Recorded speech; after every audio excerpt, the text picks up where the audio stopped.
Suite, your VIP ticket to golfing greatness. Enjoy gourmet food, premium drinks, and the best seats on the course. Get all details and purchase your tickets today at sasschampionship.com. SAS Championship proceeds benefit the YMCA of the Triangle. It's Tim Donnelly for Window Nation. Right now, buy 2 windows and get 2 free. Plus, pay nothing for 24 months. Hurry! Sale ends October 31st, so schedule an in-home estimate at 866-90-NATION or visit windownation.com. This hour of the Triangle Sports Leader is powered by Ritchie Law Firm, Raleigh's injury lawyers. Bounces his way into the end zone! Touchdown! Visit GotBrian.com. That's GotBrian.com. WCMC-FM HD1 Holly Springs. Some mustard on that snap. Milrow near side. Batted up, and it is intercepted. Fontenette to the corner. He's in. And Vandy's got a 2-score lead on a 28-yard interception return by Random Fontenette. Fabio wants to throw. He goes down the middle. It is caught. Touchdown. Vanderbilt and Junior Sherrill. That might be the most Diego Pavia play ever. This attitude, this program, and the biggest win on the West End. Vanderbilt takes down number 1 Alabama.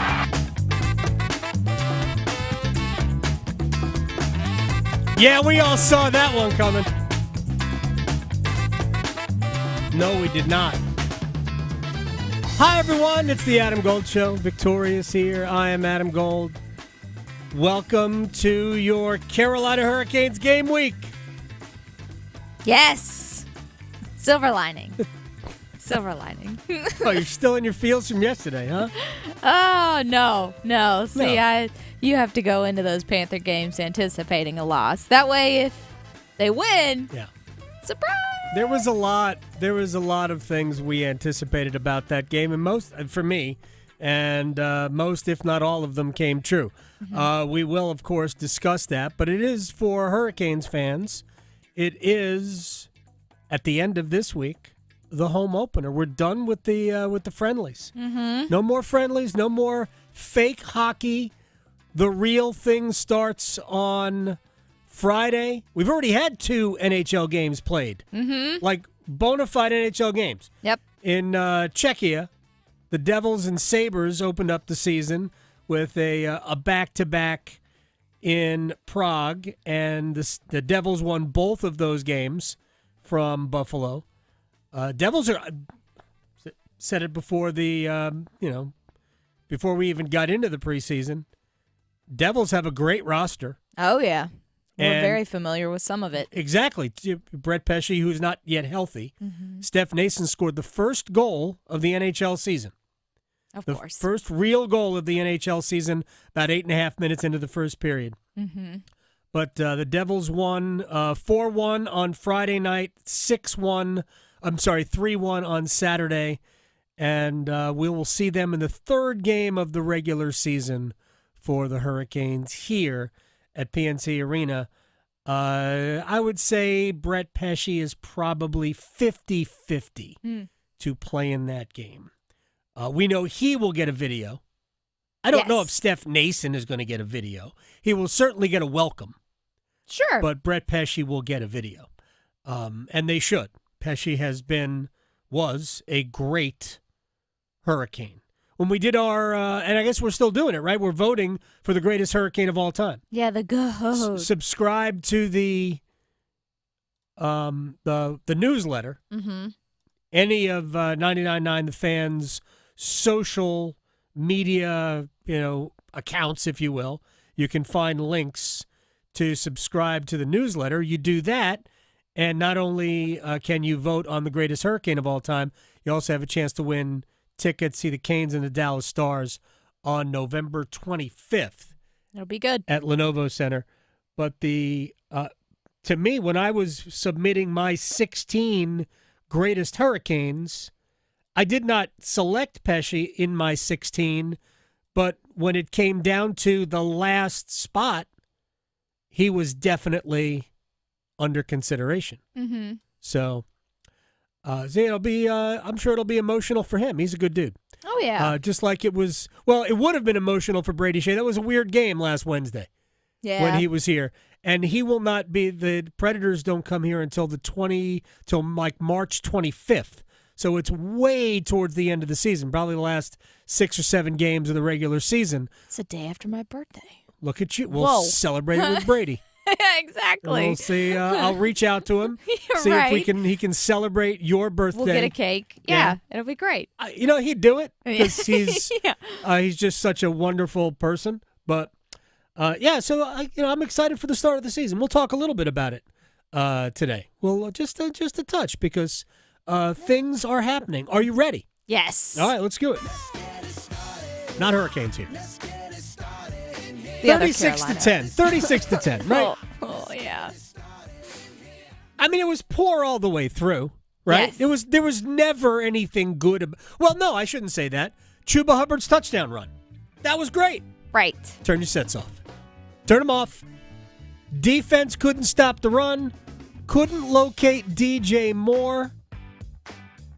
Really? Really? You couldn't locate their best receiver, huh?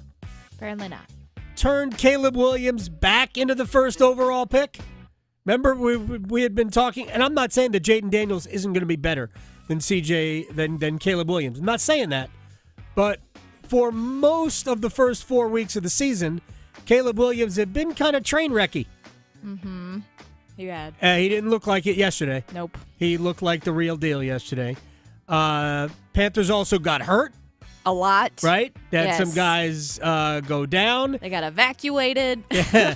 Andy Dalton turned back into a pumpkin, as did the offensive line and pass protection.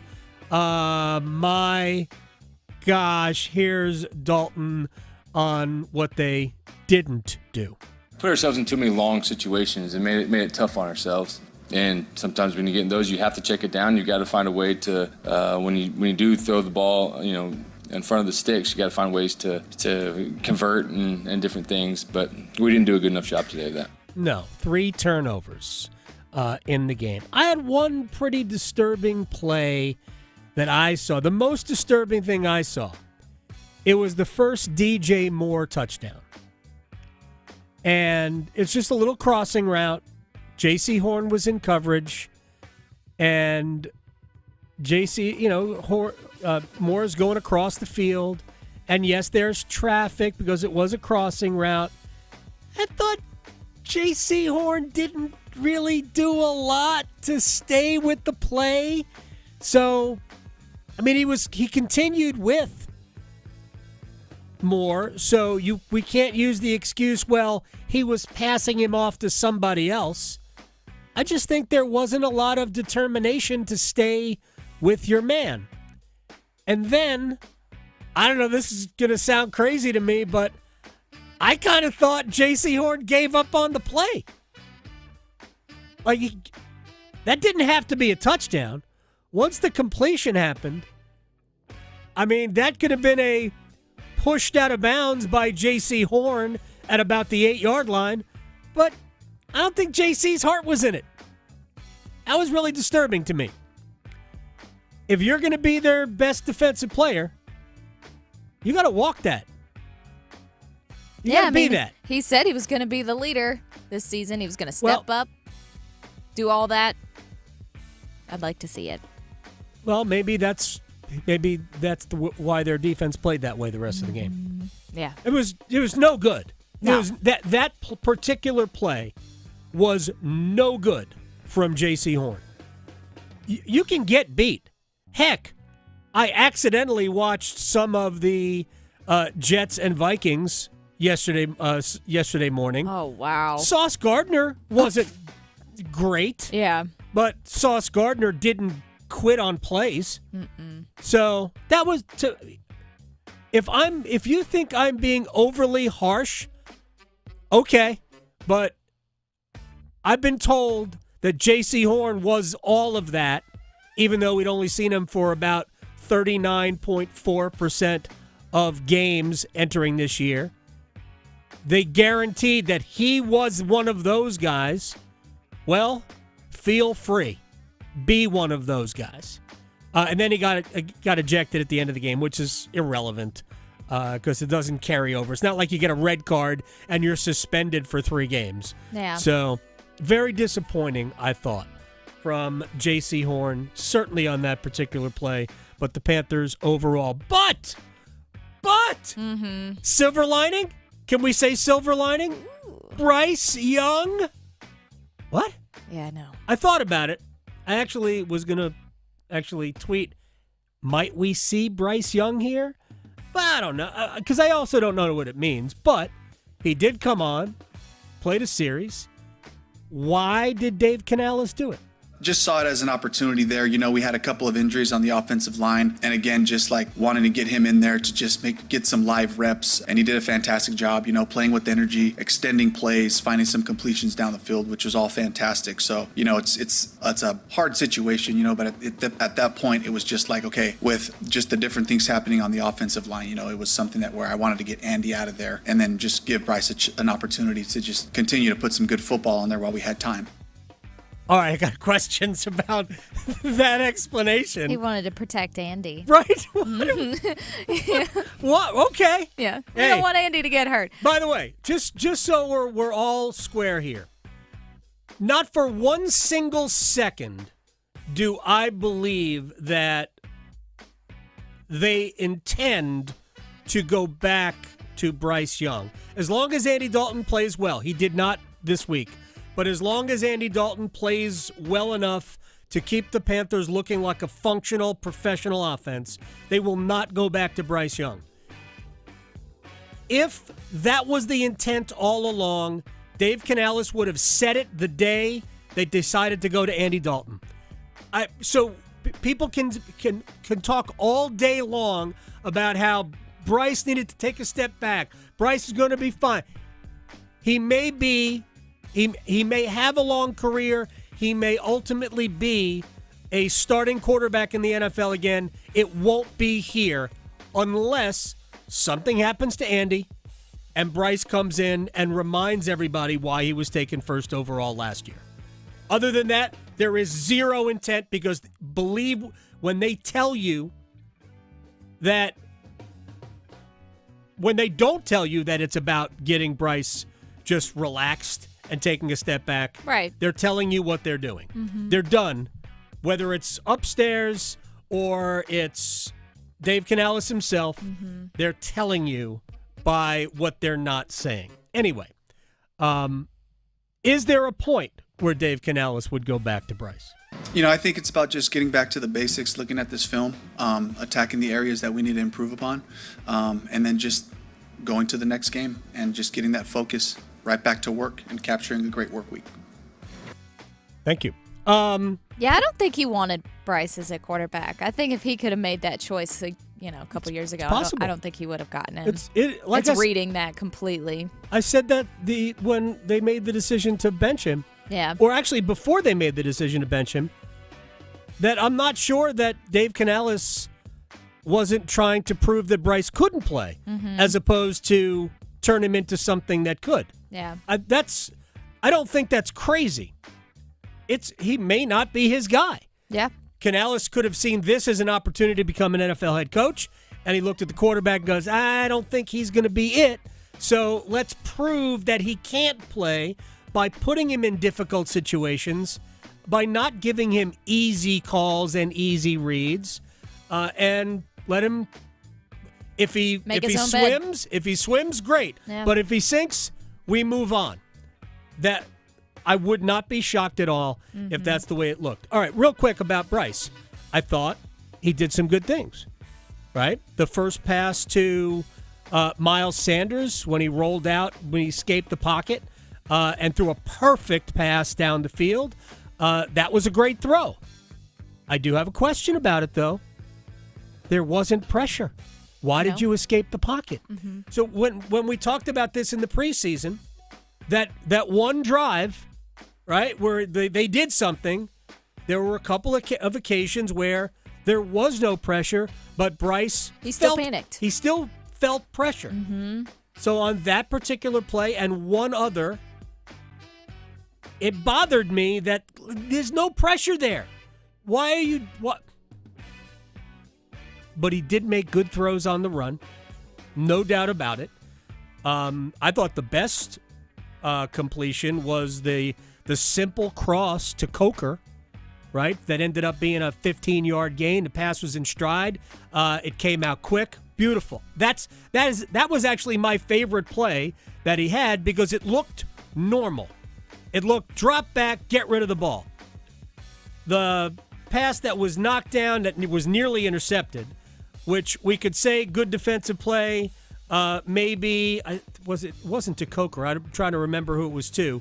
No, Moore. It was to number 83, whoever that is. He probably should have tried to catch it with his hands rather than his body. But honestly, that pass got to be thrown lower. And it was a little behind him, but it has to be thrown lower. So to me, that was a bad throw. That would have been a deserved interception on Bryce because it wasn't a great throw. But I like the escapability. There is something there. But I just don't think Dave Canales wants it. I really don't. All right. 3 biggest wins from the NFL week. Vikings. Their defense, I said, their defense is, as we're talking about Sam Darnold. Their defense is really good.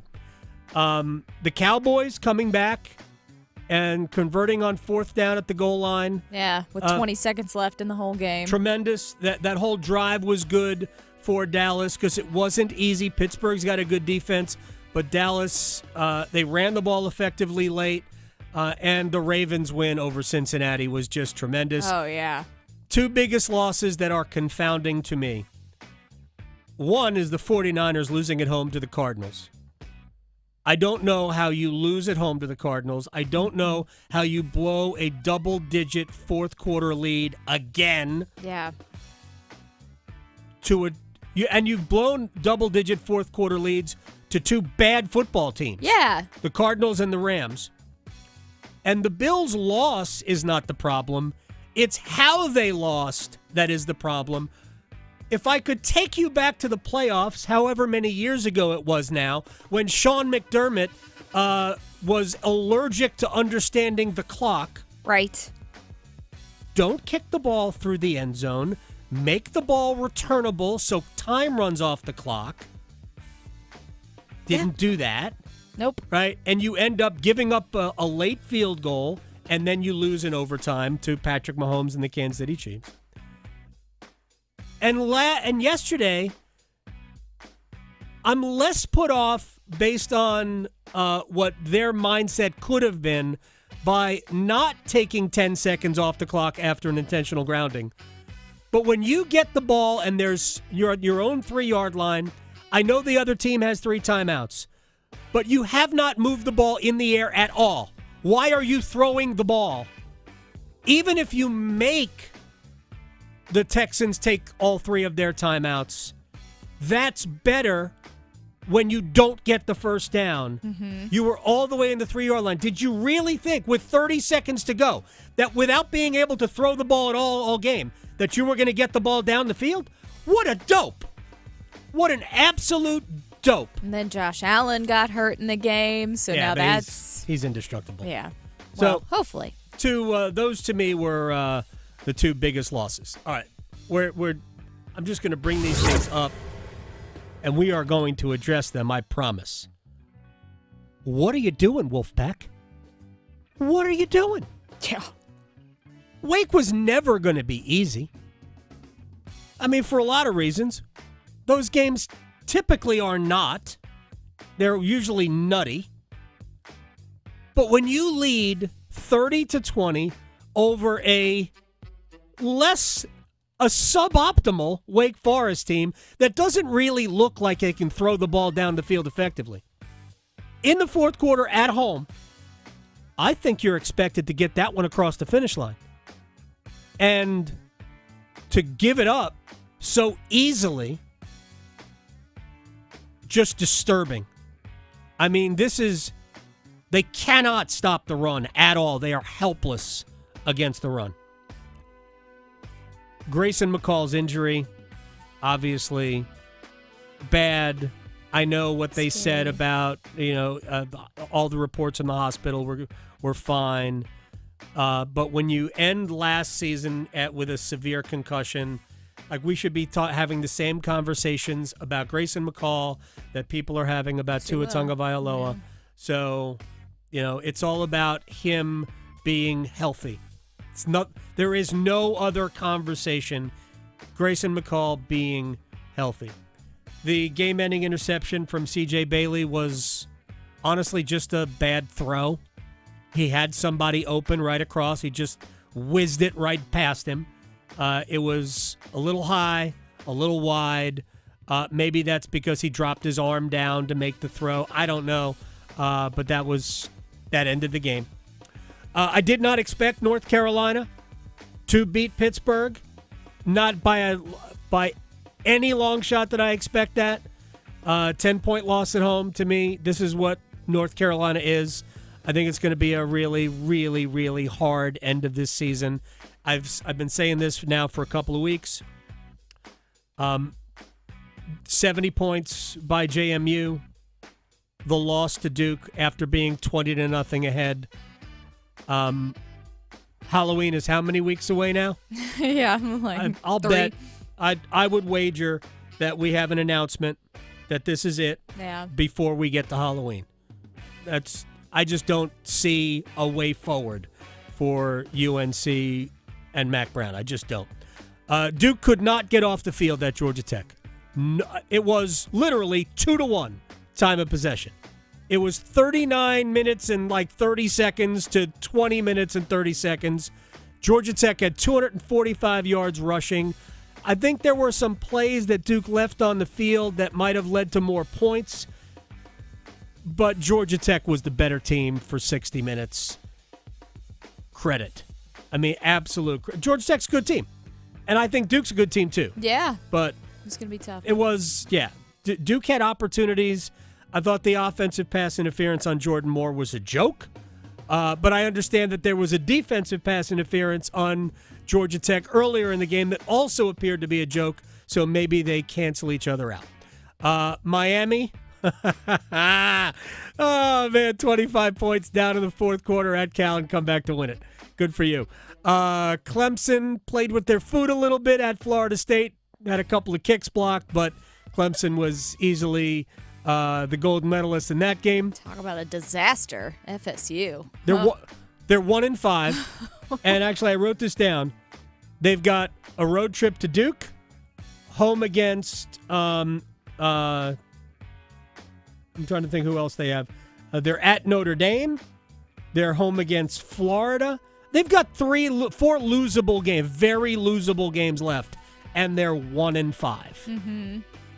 They could finish last in the league. Oh yeah. I'm not even joking about that. They could. Oh, they have Miami. They're at Duke, home against Miami, at Notre Dame, home against Florida. They've already played 5 conference games. I mean, they could win 2. They can win 2 league games. SMU had a good win. SMU's in the mix. Yeah. Alabama lost at Vanderbilt. Tennessee lost at Arkansas. Wow. But remember this. When you lose to bad teams in the Southeastern Conference, those are quality losses. Repeat after me. Mm-hmm. No SEC loss is a bad loss. Right. Can't happen. No way, no how. It's not allowed. Virginia Tech in the opener lost at Vanderbilt. It was tragedy. This just shows you how bad the ACC is because Virginia Tech can't beat Vanderbilt. That's what was said. Man. College football. Vandy's better than you think. Right. First of all, that's true. Right. Vandy is better than you think. By the way, did you see what they did with the goalposts? I did. Marching it down to Broadway. Absolutely. Here's the goalpost, everybody. In case you missed also, it. I think they put them in the river, too, at the end. I don't know about that. Probably don't need that. I did see the little ants with the goalposts going down. Phenomenal. Absolutely phenomenal. So, Yeah, I don't know what Arkansas did with goalposts. I guess they tore the goalpost down too. Yeah. All right, we're going to take a break. Will Brinson's going to join us on the other side. We'll dig in a little bit more to the Panthers, and I've got a bunch of games to talk about, including Aaron Rodgers in the rinse cycle. Next. Serving it up hot and fresh every day. Adam Gold on the North Carolina Sports Network. We're kicking it this fall with college football. Join 99.9 The Fan all season long and catch your favorite teams in action.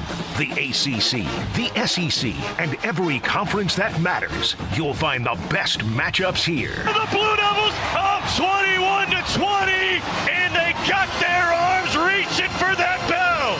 College football on 99.9 The Fan is brought to you by Wake Med, Sammy's Tap and Grill, and Roofworks. Hey, it's Adam Gold from my friends at FanDuel, America's #1 sports book. And Week 5 isn't over yet. We've got the Chiefs and the Saints in what should be a fun game in Kansas City. And new customers to FanDuel can bet $5 and get $300 in bonus bets if you win a bet on tonight's game. Wait a second. $300 in bonus bets? Oh, baby. Let's pick one easy and see if we can't win. FanDuel.com/Adam Gold. FanDuel.com/Adam Gold, and make every moment more this season with FanDuel. FanDuel's an official sportsbook partner of the NFL. Go win. 21 and over and present in North Carolina. First online real money wager only. $5 first deposit required. Bonuses issued as non-withdrawable bonus bets, which expire 7 days after receipt. Restrictions apply. See terms at sportsbook.fanduel.com. Gambling problem? Call 877-718-5543 or visit morethanagame.nc.gov. Did you know more women under 40 are getting breast cancer? Especially Black and Jewish women whose cancers are often more deadly. If you're a woman, talk to your doctor by age 25 about your breast cancer risk. The American College of Radiology recommends you ask your doctor if you should get a mammogram before age 40, need other tests like an MRI with your yearly mammogram, or should be checked more than once a year. For more information, visit mammographySavesLives.org. Furnished by American College of Radiology. Have you heard of plantar fasciitis?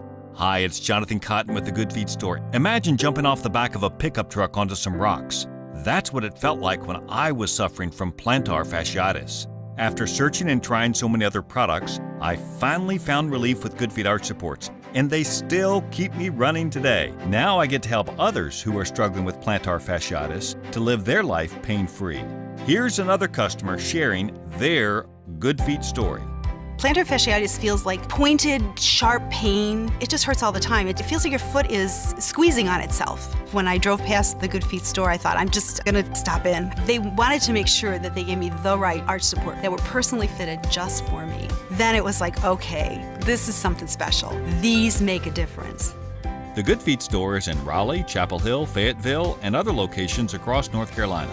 Visit goodfeet.com to book your appointment today, or just stop by the store nearest you. Hey, what are you doing up on the step stool? About to clean these light fixtures. The whole family's coming over, and if there's even a speck of dust in the house, my abuela will find it. Here, I got a Swiffer duster to help with that. A Swiffer what? A Swiffer duster. It has this cool extendable handle that reaches 6 feet to get high and low, with fluffy dusters that easily trap and lock dust. So, no more step stool? No more step stool. Easily trap and lock dust from hard-to-reach places with the Swiffer duster. Love it or your money back. Injured in a motorcycle accident? Call 1-800-LAW-TIGERS before you call your insurance company. The insurance company wants to pay you the least amount possible. Law Tigers are riders too, so we understand what your bike and gear are worth and what you're going through after an accident. Your case evaluation is always free, and we don't get paid until your case settles. Call 1-800-LAW-TIGERS, North Carolina's motorcycle lawyers. Law Tigers is a network of independent law firms who are members of the American Association of Motorcycle Injury Lawyers. Law Tigers is not a law firm. This is Adam Gold. And I did have to use two screens at one point, or a couple of points, and I don't like it. I can't watch two games at the same time. There's a lot going on. I'm sorry. I'm incapable of doing that. Because there were times where, I forgot this other game was on in front of me. Yeah. The Adam Gold Show.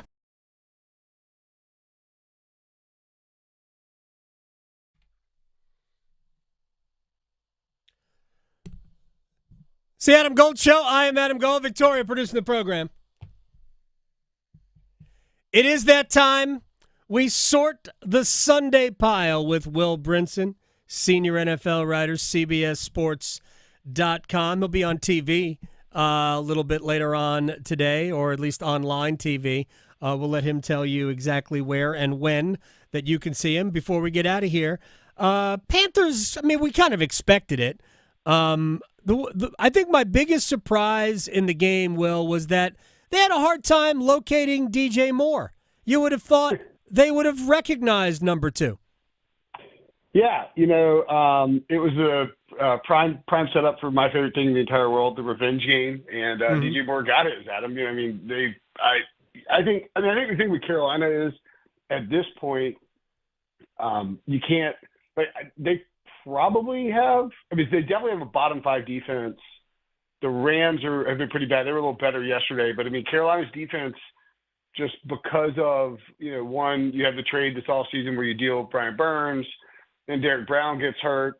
Shaq Thompson's out. I think the number was 4 of 11 They have 4 of 11 players still on like the week 1 defensive depth chart who are starting, which is it's week 5. That's early to be down that many players on your defense, especially when it's like the key guys. And just like attrition and injuries, it's really hard to find a path where the Panthers are good defensively this year at really any point. And, when you combine that with an offense that, has looked a little more confident or did look a little more confident until yesterday. Yeah. Yeah. And the Bears have a really good defense, but it's like anytime the Panthers now go up against an opponent who has an above average defense and can do anything functional on offense, it's just going to be really hard for them to win the game because, you're basically asking Andy Dalton, with an okay, like special or group of,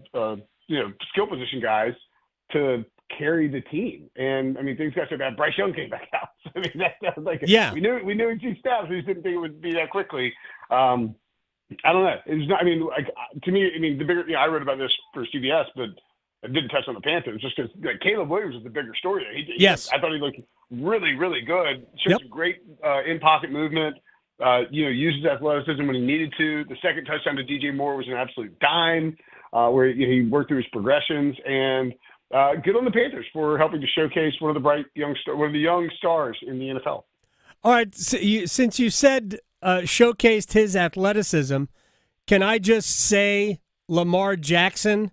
And then we could just marvel at what he was able to do. Obviously, my favorite play was the one where he dropped the snap and then somehow picked it up, scrambled, stiff-armed a defensive lineman away from him who was about to sack him, and then threw the touchdown pass. He was at his very Lamar-ish best in the win over Cincinnati. Of course, it should have been a loss because Cincinnati botched a very makeable field goal that would have won it.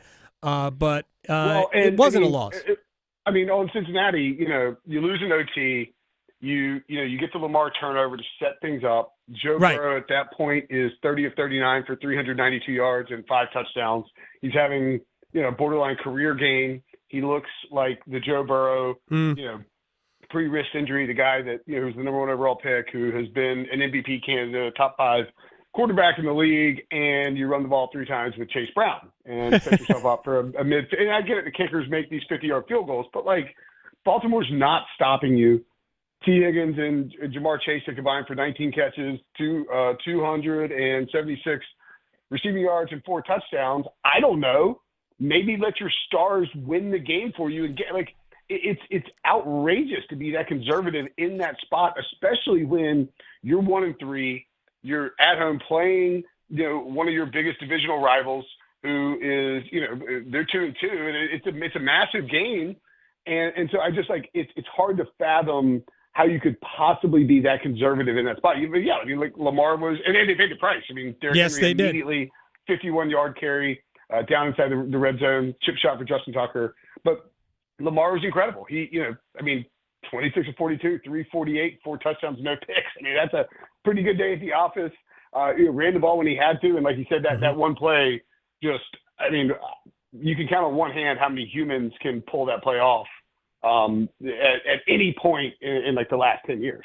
One finger. You can count on one finger. Like, as much as I love Josh Allen can't do that.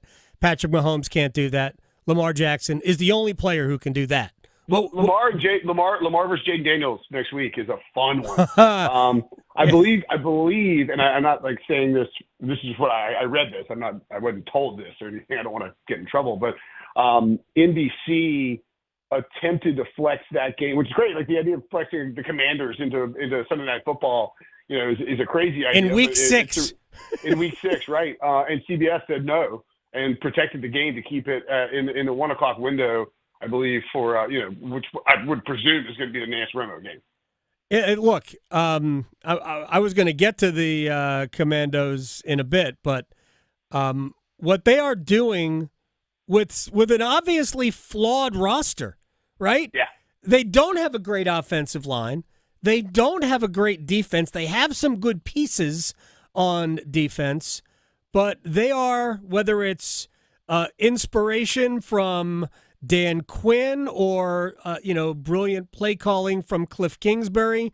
Look, early in the season, he's always been good. It's the last half of the season that has always gotten Kingsbury over his career. Maybe that's because the opposition gets tougher. Certainly in college, most schedules seem to be kind of backloaded. But the Daniels is spectacular. And there's enough pieces at the skill positions where, if they can somehow protect him, they're going to at least score a lot of points. That is a fascinating game coming up on Sunday. I believe Baltimore will win it. I think Baltimore is we talked to Bridget Condon of the NFL Network last week. I asked her, after Kansas City, who's the best team in the NFL? And she went, what do you mean after Kansas City? She said, I think it's Baltimore now, and they are 2-2. And, frankly, they should have beaten Kansas City in week 1, or could have. Yeah. I shouldn't say should have. It shouldn't be. They had a 10-point lead with 11 minutes to go in the fourth quarter against the lowly Raiders with Derrick Henry on your in your backfield. Like they really could. They're not far away from being 5-0 at all. Baltimore's awesome. Lamar, there's a lot of season left, but I don't have the odds in front of me. I would think that Lamar is, he's definitely top. Jaden Daniels in the top 5 in terms of MVP odds. I would think Lamar is. It's a little early to even think about it, but Lamar Jackson is going to be there all year long, barring injury. You mentioned the lack of good play calling, lack of aggression on the part of Cincinnati. It was really the opposite in Buffalo's loss to Houston. Yeah. So I texted you yesterday and said, why in the world didn't Sean McDermott take the 10-second runoff that comes with an intentional grounding penalty with 47 seconds left to play? And I've kind of figured it out, is that he wanted the time to think that they might be able to do something offensively. He says, you don't know where the punt is going to stop. You don't know where you're going to take possession. As it turned out, they took possession at the 3-yard line. What I didn't understand was, why didn't they run the football 3 times, since the forward pass had been non-existent for them in that game? Here's a wild stat from that game, courtesy of ESPN Research. The Bills are the only team in the last 45 years to be tied or leading in the final minute of the game inside their own 5-yard line and throw 3 straight passes. With the runoff thing, it's tough because the Texans, they had 3 timeouts. Right. But you get, I think they got the ball after the punt. I believe they got the ball with 32, because there was 42 seconds left when the Texans punted. The Bills got the ball back with 40 seconds left. Well, they had 32, but they had 32. They had 32 seconds left. 32 seconds left, and they snapped the ball on first down. You get OPI against Keon Coleman on the deep throw to the left. If you do take the runoff, it means you're probably getting the ball with like 20 seconds left, right? Which means you can run 3 plays, like 3 runs, and get to overtime. Now, I mean, like the new overtime rules are such that, yeah, I mean, you know, you're like, you're going to get a chance. You're going to get the ball. You know, you're going to get a chance to get the ball. And even if your offense hadn't been very good, you really had to get, you know, you had 32 seconds to get like 55 yards to really have a look at it. And the downside is if you don't pick up any yards, you don't move the chains, you don't keep the clock running, you're going to give Houston a decent look, and they got a really good kicker. So yeah, I think I mean, you know, you asked the question right afterwards, so it's not like, and Sean McDermott said he's second guessing himself. So yeah, I mean, you should take the runoff, you should get it inside 25 seconds. And you should give yourself sort of the variable opportunity to either run the clock out and get to overtime, or to, like, if you want to run the ball once, force Houston to take a timeout, maybe you get 4 or 5 yards, and then you can, like, take not a shot, but, like, you know, like attempt a pass and maybe try, like, it's a really fine line to walk, but being that aggressive from inside your own 5 in a tie game, when when you're sort of like tiptoeing the line of what you want to be, like what you want to be or how aggressive you want to be, is just, I mean, it's how you end up losing like that. So the other thing that got me about it was that over the course of the game, they had not completed any passes really down the field. So I didn't understand it that way. Josh Allen finished 9 of 30. Yeah, from that standpoint, I didn't understand it. And the running game had been their most effective form of offense. So hand the ball to James Cook, or, gosh, how about a quarterback draw? Anything. Like, I'm a fan of, you want to run the clock out, pick up a first down. That's the way I look at it. But for where the Bills were, running the ball and forcing Houston, because of what was left on the clock, forcing Houston to use their 3 timeouts would have been better, because they called a timeout to set up the field goal. If they don't have that timeout, then they might not be able to kick that field goal. Anyway, Sean McDermott clearly didn't learn his lesson from screwing up the AFC Championship game however many years ago it was. Will Brinson is joining us here on the Adam Gold Show. Couple of very quick things before we say goodbye. Aaron Rodgers rinse cycle, you think? Yeah, I mean, man, he did not. You know, he did not look good. Nope. And when they get, you know, I think Bill Barnwell of ESPN had a column up about it. It's, you know, they run this offense. They run is just sort of the offense that that Aaron Rodgers wants to run, and it's just not particularly effective, especially when you get down early against a Vikings team that on defense is going to want to, you know, be hyper aggressive with the blitz, and you find yourself in a position where, you know, you're sort of running these, like, they ran these 3 verts late on the interception that Rodgers threw to end the game, and it's like, I don't know that trading for Devontae Adams is the answer. I do think Rodgers. I think we may be underrating a little bit the effect of the Achilles injuries, especially, you look at Cousins, like he's had some time to, you know, it's just been very hit or miss with Rodgers. He's been at times just like laser sharp and just making some great throws, and then at other times you just sort of question, you sort of question some of the stuff he's done in terms of his on-field play, and it's like, I don't know, like, is Devontae Adams going to solve everything? You know, Garrett Wilson's been okay this year. You know, got over 100 yards finally, but he took him 22 targets. Right? Breece Hall hadn't been great. I mean, having said all that, I believe that in Week 6, the Jets are hosting on Monday Night Football the Buffalo Bills with a chance to, like, win the game and be in first place in the AFC East. So, you know, like, it feels like the Jets are not what we thought they could be, like adding Rodgers and just flourishing immediately. But at the same time, that, you know, the season's not dead. No, the season's not dead, but Aaron Rodgers isn't Aaron Rodgers anymore. He's going to have some good moments. There's no question about it. It might be Monday night against the Bills. He might have a great game, but he's going to be all over the place. That's just the way it's going to be. He's not going to be consistently great anymore. The Jets aren't great at blocking. At times, I mean, Alan Lazard dropped a couple of passes that he should never have dropped, including one down the right sideline late. Garrett Wilson's fine. I think Garrett Wilson can be great. Devontae Adams might come in and be great. But Rodgers let his team down at least on 2 of the interceptions. The last one, I don't know what he's complaining about. That wasn't in any way, shape, or form pass interference, and the pass was terrible. Other than that, it was a great look, Aaron. It was just an absolutely brutal performance. Final thing, and we got about 40 seconds. Explain the 49ers blowing a double-digit fourth-quarter lead at home to the Arizona Cardinals. Go ahead. I would love to explain it. It's almost impossible to explain. It felt like they were cruising. I think Brock Purdy's been really good this year, sort of flying under the radar in terms of his performance. But, it's not – it doesn't feel like the 49ers have – whether it's the injuries that have sort of, just kind of thrown them for a loop. I don't really have an explanation for it. I'm going to tell you how they did it. But, I mean, credit – Arizona's frisky, man. They hang around in almost every single game.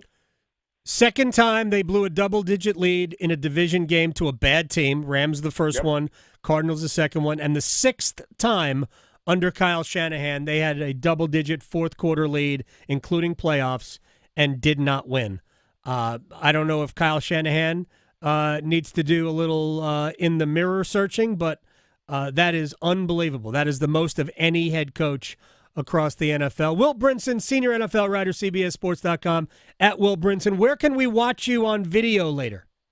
The Early Edge NFL kickoff show will be previewing Monday Night Football between the Saints and the Chiefs. Go to youtube.com/sportsline, I believe is our thing. We do a live stream leading up to the game with all best bets, player props, anytime touchdowns, all that stuff. All right. I look forward to it. I'll check it out just in case I need to sweeten the pot a little bit. All right, Will. Yeah, build a little parlay. There you go. We'll talk to you Monday. Peace. Thank you, man. Will Brinson, senior NFL writer, CBSSports.com. When we come back, one-timers and maybe a surprising loss next. Serving it up hot and fresh every day. Adam Gold on the North Carolina Sports Network. NASCAR's Wild Card Weekend. It's a blur, just how it's supposed to be. Wide open weekend, Wild Card Race. The ultimate NASCAR experience. Camping, concerts, tailgating, and an edge-of-your-seat thrill ride in NASCAR's playoffs. Think your driver's making the cut? Good luck. The Bank of America Roval 400, October 12th and 13th. It's a wide-open weekend and a wild card race. Get your tickets today at CharlotteMotorspeedway.com. Adam Gold here from my friends at FanDuel, America's #1 sports book, and there is still time as we cap off Week 5 of the NFL with a big chance for you on FanDuel. New customers bet $5, get $300 in bonus bets if you win a bet on tonight's game. Single game parlay, play a straight bet, do whatever you like. FanDuel.com/AGS. Make every moment more this season with FanDuel. $300 in bonus bets. That's amazing. FanDuel.com/AGS. Make every moment more with FanDuel. FanDuel is an official sportsbook partner of the NFL. 21 and over and present in North Carolina. First online real money wager only. $5 first deposit required. Bonuses issued as non-withdrawable bonus bets, which expire 7 days after receipt. Restrictions apply. See terms at sportsbook.fanduel.com. Gambling problem? Call 877-718-5543 or visit morethanagame.nc.gov. The 2024 elections are just around the corner, and older voters are the nation's most active. The AARP North Carolina Voters Guide has information about upcoming election dates, registration deadlines, and voting options in North Carolina, such as voting by mail, early voting, or voting with a disability. Find the guide in the voters section at aarp.org/NC and listen each week to AARP Without Limits for important election news and much more. You can find the latest episodes of AARP Without Limits wherever you listen to your podcasts. Psst. Hello there. It's me, your internal clock. Yes, the one you sleep through on weekends. You've probably heard my TikToks, but I'm straight up sounding the bell now. It's almost time to start applying for college. That means you got transcripts to gather, letters of rec to request, and campus tours to schedule. But hey, we've got time, and we've got CFNC. CFNC.org can help us plan, apply, and pay for college. We got this, trust me. Just visit CFNC.org to help us stay on time. If you recently lost health coverage due to a life change, healthcare.gov is here for you. Like it was there for Marcus when he lost his job, and Keisha when she turned 26 and lost her parents' insurance, and Elena when she went off Medicaid. There are many other ways to qualify. Visit healthcare.gov today to see if you're eligible to enroll. Limited time to enroll. Paid for by the U.S. Department of Health and Human Services. Summertime increases the likelihood of thunderstorms. Alternative Power, your North Carolina Generac service provider, reminds you to stay alert as a thunderstorm approaches. Get out of boats and away from water. If you're caught outdoors, find a low spot away from trees, fences, and poles. Alternative Power guards homes against extended power outages with the Generac Home Standby Generator. Alternative Power, North Carolina's Generac experts. See more at alternativepower.com. Are you struggling with your Medicare drug costs? The NC Department of Insurance SHIP program may be able to help. The Extra Help and Medicare Savings programs are available for those who qualify, but you have to apply. Contact SHIP today to see if you qualify. Visit ncshiip.com or call toll-free at 855-408-1212. SHIP provides free, unbiased help in all 100 counties. Project supported by grants from the Administration for Community Living. Contents do not necessarily represent official views of, nor an endorsement by ACL, HHS, or the U.S. government. This is Adam Gold. Maybe at some point after repeated losing, David Tepper will get out of the way. Yeah, it's going to be on my Christmas list every year until it happens. So, there. I wish I could give you that. I wish I could put a bow around that for you, Victoria. Me too. The Adam Gold Show.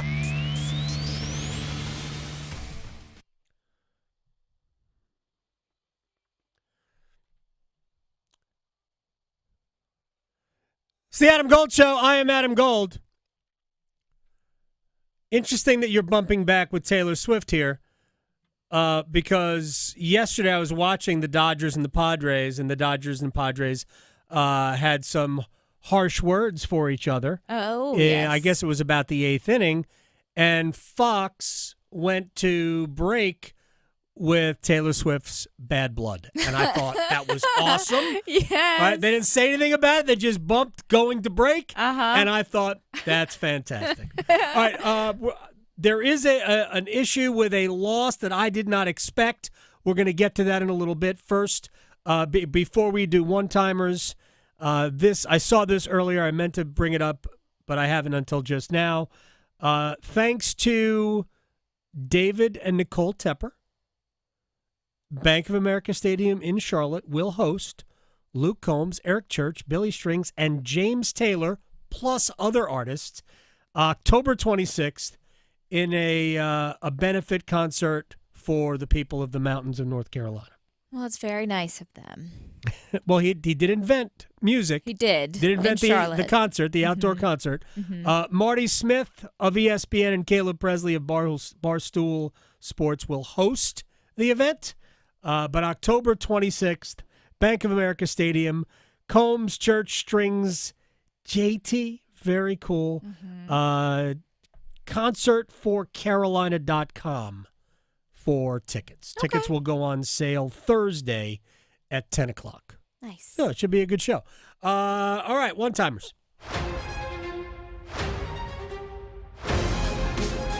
Okay, well, speaking of shaking it off, that's kind of why I did it, because what a weekend for some of our local teams. Let's start with NC State. Is their season over?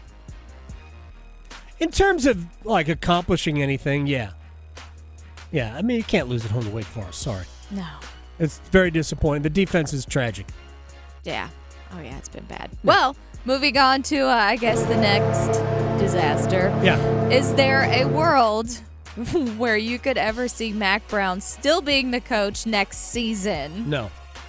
Yeah. There's not one where you expect success. If everybody's cool with letting Mac just call his own exit, that's fine. But North Carolina will not have success. Yeah. So, end of discussion there. They are for sure. They're terrible. Oh, yeah. It's so bad. Also, not so great, the Carolina Panthers, grabbing a loss in Chicago.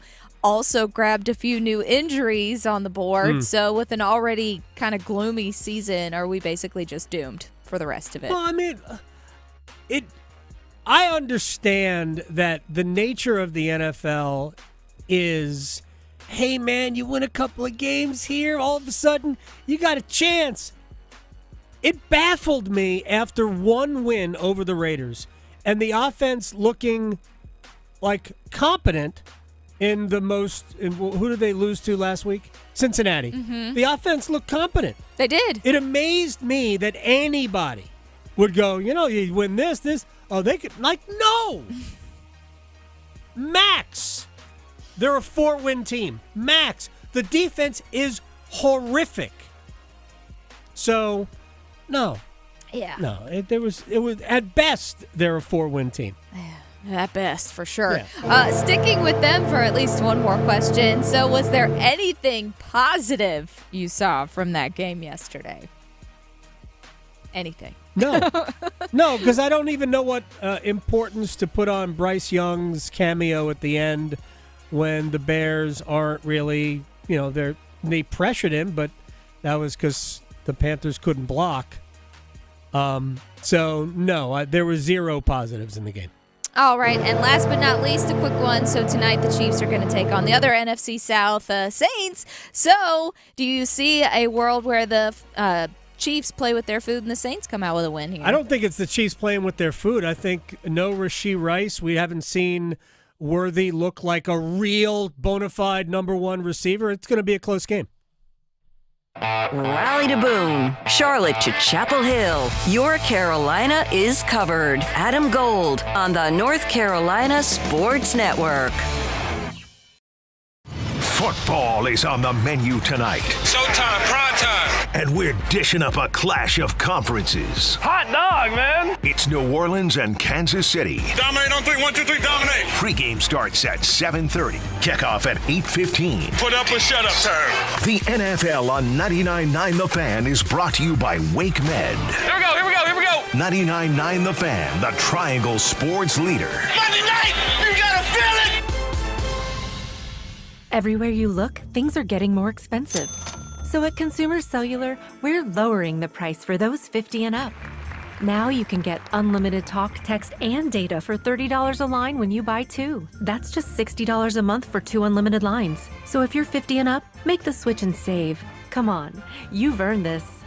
Call 1-888-FREEDOM or visit consumercellular.com today. Requires 2 lines of service, age validation, and credit approval, subject to system and area limits, taxes, and other fees apply. Who's ready for some football? Celebrate the season with award-winning wings and ice-cold pints at Carolina Ale House. With wall-to-wall TVs, Carolina Ale House is the go-to spot for every game. From Honey Buffalo to 5 Alarm to Carolina Barbecue, we've got wing sauces for all flavors. If you're feeling hungry, don't forget about our brisket French dip or Philly cheesesteak. Grab a front row seat, sip on your favorite beer, and watch your squad with us. Carolina Ale House. Ale yeah. It's not just a donation. It's a warm blanket. It's a bottle of clean water.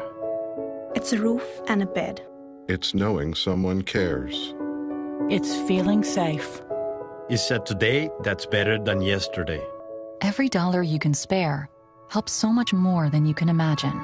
Please, donate now to help people affected by Hurricane Helene. Your support is urgently needed. Please donate now. 1-800-RED-CROSS or redcross.org. Adam Gold here from my friends at Travers LASIK and Dr. Lori Travers, the only LASIK specialist in the Triangle. And twice in the last week, people have asked me, how was it? And I've told them it's great. Not only is it great, but it's been great for about a dozen years. That's right. I met Dr. Lori Travers more than 10 years ago. She took me from 20/250 to 20/2 20/20 vision, and, pardon the pun, I have never looked back. I want you to do the same thing. 919-510-6830. You can get a free consultation. We love free. Also, 2 years, zero interest financing is available. Takes about 5 minutes per eye, and you could go back to work the very next day. 919-510-6830. TraversLASIK.com. If you are sick and tired of glasses and contacts, Dr. Lori Travers needs to be your next call. 919-510-6830 for Travers LASIK. The consultation is free. Perfect. TraversLASIK.com. The final shot at the Championship 4 comes down to a track that's been here from day one.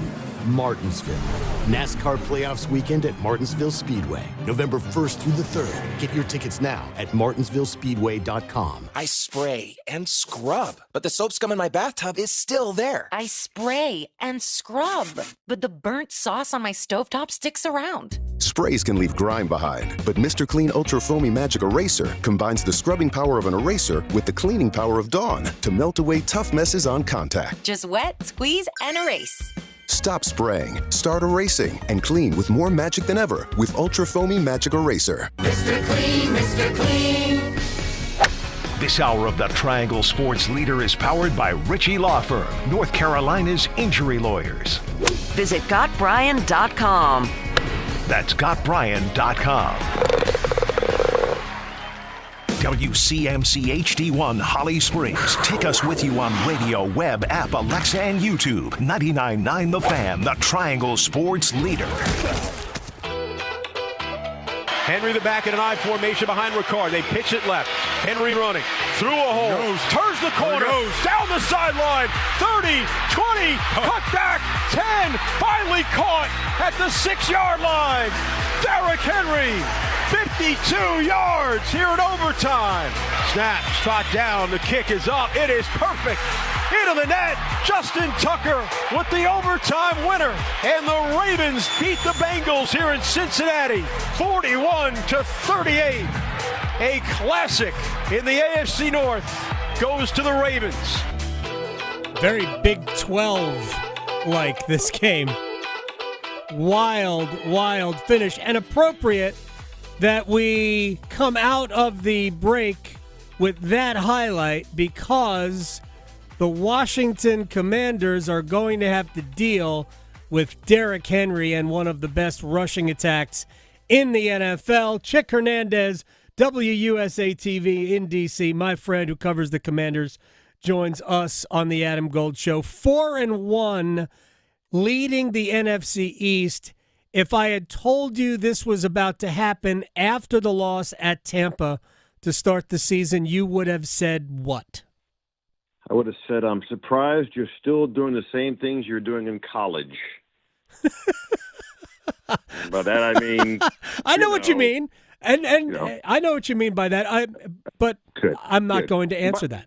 Yeah, and I think your listeners know exactly what I'm talking about. Right. But I'd like to correct you. It's not what the Commanders have to deal with in Henry. It's what the Ravens have to deal with Jaden Daniels. Yep.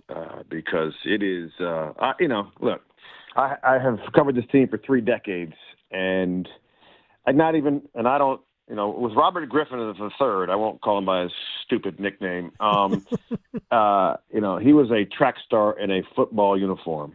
Pretty good quarterback, right, but not willing to do certain things. This dude, on the other hand, we've talked about it before, he's still in the building. He's still the first in the building. He's still the last to leave, which is it's one of those, trite phrases, but it's still true. He's still doing it so that he can – be on top of things. He threw the pick at the 1-yard line yesterday. We thought, oh, here we go. Here comes the rookie. And then he just followed up with just, an absolute gem of a game, which included, by the way, if anybody saw the game yesterday, a 41-yard strike to De'Ami Brown.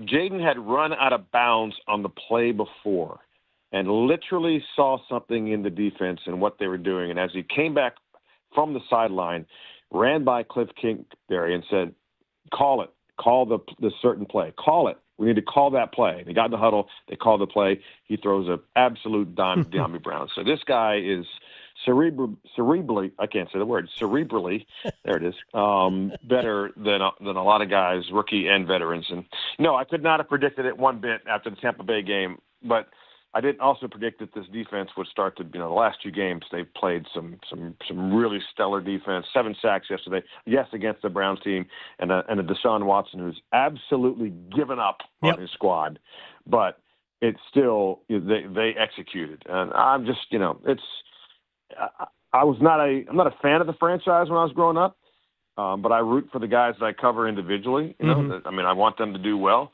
but I got to tell you, sitting in the press box, you hear sounds out of the media that you haven't heard in a while. When Jaden makes a throw, you're just like, oh, what the heck was that?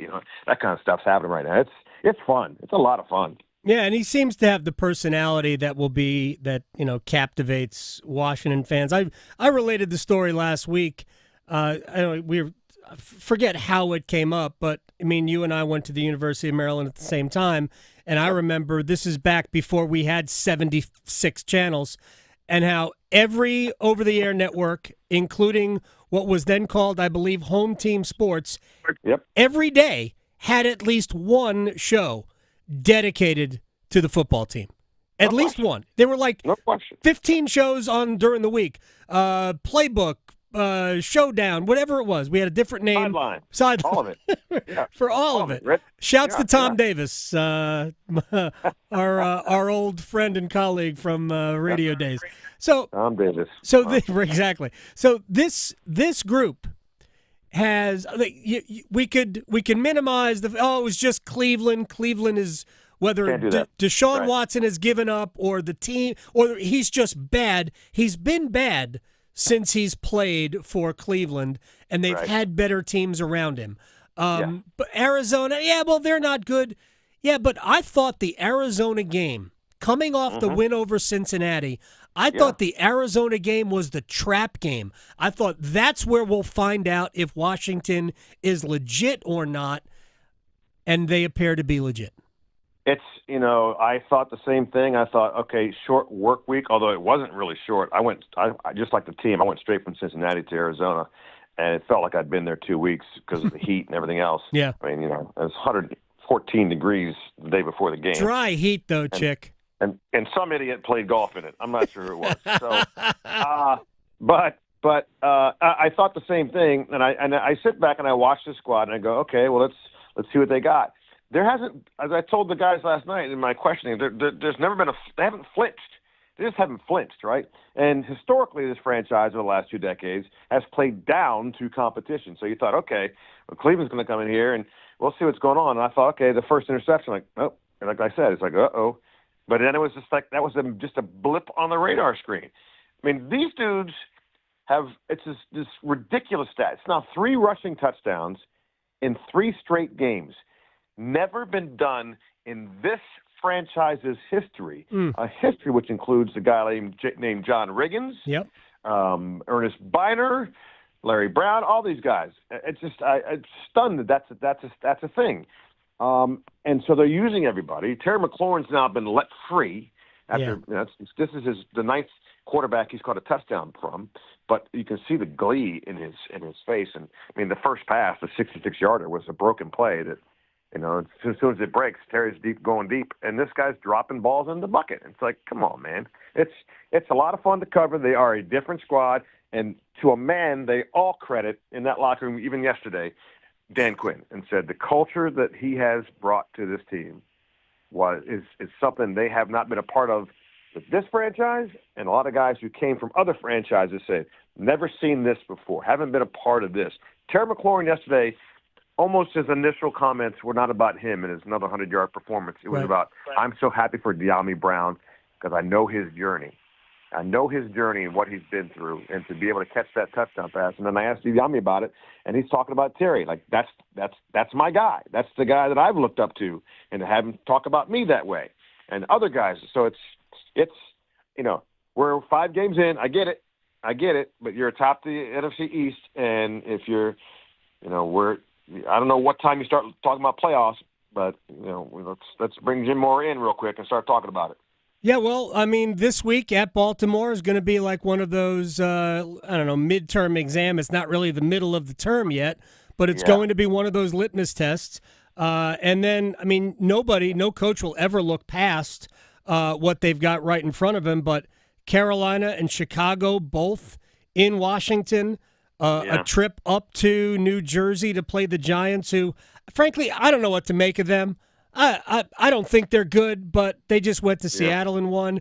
Pittsburgh has a great defense, but they don't have much else. Their offense is anemic, and that was probably a game last night they should have won, even though Dallas is good. I don't think Dallas is great, but that's a game Pittsburgh probably should have won. But the schedule is certainly friendly to them. It's friendly, but Dan Quinn doesn't play that way. Right. It is the game at hand, and so they will get your popcorn ready for Lamar Jackson and Jaden Daniels on Sunday. Wow. What I love is, I work for WUSA 9, which is a CBS affiliate. NBC tried to take that game away, and CBS said, I don't think so. We're going to go ahead and keep that at 1 o'clock on Sunday because we think the ratings are going to be pretty big. But here's the thing. So DeQuell Jackson, former linebacker, University of Maryland, played in the league for a long time. I saw him last week in Arizona. I was like, what are you doing here? He goes, I'm pre-scouting for the Browns. I said, okay. So I saw him in the press box at halftime. I said, apparently your pre-scouting report didn't really help out. And he said, I told them exactly what this guy was, Jaden Daniels, when the conversation keeps going back to him. And he said, number 6, Jeremiah is our best player. Out of 53, he's our best player. And he said Jaden made him look like a high schooler on a couple plays. So you can bring whatever defense you want to bring. Jaden already knows where he's supposed to go. And then if pressure says I can't go there, then he's going to buy himself some time and either make the play or then just glide. A 4th and 3 yesterday, he glided. Mm-hmm. Is that a word, glided or glid? Glud. For 34 yards, like it was nothing. So they're in really good shape, barring any major injuries. They're in really good shape because the defense is starting to get their wits about them. You told me before the season started that it was going to be a good year for Brian Robinson. Again, everybody stays healthy. Austin Eckler got back in the lineup. We weren't sure if he was going to be out for an extended period. They've got depth. They've got veteran presence. It's all good. Cliff Kingsbury, without the pressure maybe of being the head coach, is certainly. And he acknowledges that. Yeah, all of that is cool. I am looking forward to this Sunday. It's one of those games that I think is going to be fun to watch. We could have a lot of points. to be perfectly honest, because Baltimore looks like that. Stopping them is not ever going to be easy. Lamar is basically one of one. That's the issue for the Commanders' defense is, Watson was a statue back there primarily. Lamar is not, and a lot of guys. Baker Mayfield did it to him. Escapability, as they say, and that's what Lamar has. That's gonna be an issue for that D line for sure. I'd love to see how Joe Witt Jr. comes up with a plan. But no, it is. It's going to be high entertaining football. I can't wait I like to watch Lamar in person. I'll have a pregame show. I'll be on the field and see him in person. And I've got a chance to see Jaden obviously throughout camp and then watch him. And they do know each other very well, and 2 former Heisman Trophy winners, so they communicate. So it's setting up to be a really cool game. I hope it turns out to be that way. And as much as I like defense, I don't. I don't want that. I don't want it to be a defensive battle. I want to see this thing just high flying and let's go. I'm with you. Make it a track meet. At Mr. Chick Sports on Twitter, WUSA TV 9 in Washington. It says here you were a former blue check, but I see a blue check there. So you must be for real. I am for real. I know you are. I am absolutely for real. Come on, man. You know this. Of course you know this. You're my friend. Yeah. I appreciate your time, man. Okay, dog. Enjoy Balmer. I will enjoy it. I'm happy it's a 1 o'clock game, not an 8 o'clock game. I get a little nervous in Baltimore at nighttime. Oh man, my old stomping grounds, man. It's cool. You're in good shape down by the harbor. That's why I'm nervous, because people like you live down there. Oh, well. Scary. It happens. All right, man. Peace. All right, Bree. You got it. Chick Hernandez here on the Adam Gold Show. He knows too much about me. All right, when we come back, we're going to check in with Cory Smith. I didn't expect NC State to blow a 10-point lead at home to Wake Forest. I expected State to win that game going away. What are we missing about the Wolfpack? Cory Smith will check in with us next. Raleigh to Boone, Charlotte to Chapel Hill. Your Carolina is covered. Adam Gold on the North Carolina Sports Network. Listen every afternoon for The Drive with Tim Donnelly. For the first time this season, we are actually seeing what I believe the Panthers truly are. They weren't as bad as they were in week 1 and 2. They aren't as good as they were in week 3. They kind of are what they are in week 4. They're a team that is young. The defense is going to regress from last year, but with Andy Dalton, the offense shows a little sign of progress. The Drive with Tim Donnelly, 3 to 6 on 99.9 The Fan.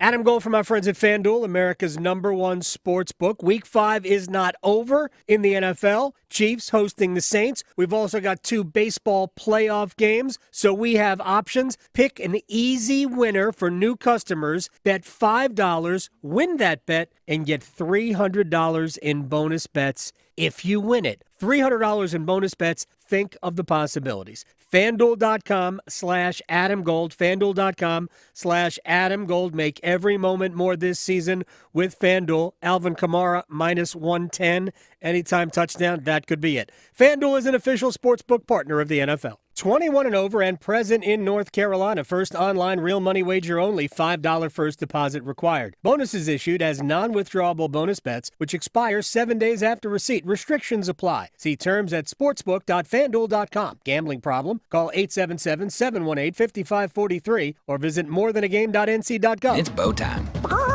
It's not just football season. It's tailgate season, and that includes every kind of football, whether it's got goalkeepers or goalposts.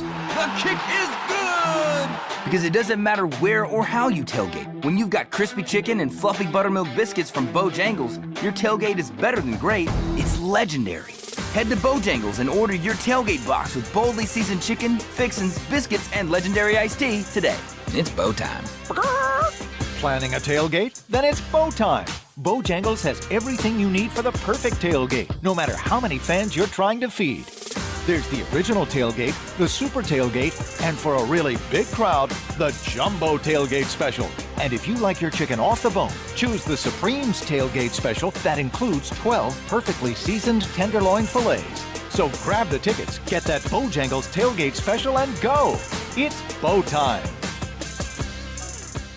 With all these new winners at the North Carolina Education Lottery Winners Club, we need to decide who's in charge. We need a top prize winner. We need someone who's good with words, like us crossword winners. If elected leader, I will extend the hours during which all winners can use the diamond-encrusted hot tub. Yes! New scratch-offs mean new winners. This month's tickets are packed with $370 million in total prizes. The Winners Club awaits. Must be 18 to play. Approximate overall odds of winning range from 1 in 3.04 to 4.31. Problem gambling helpline 877-718-5543.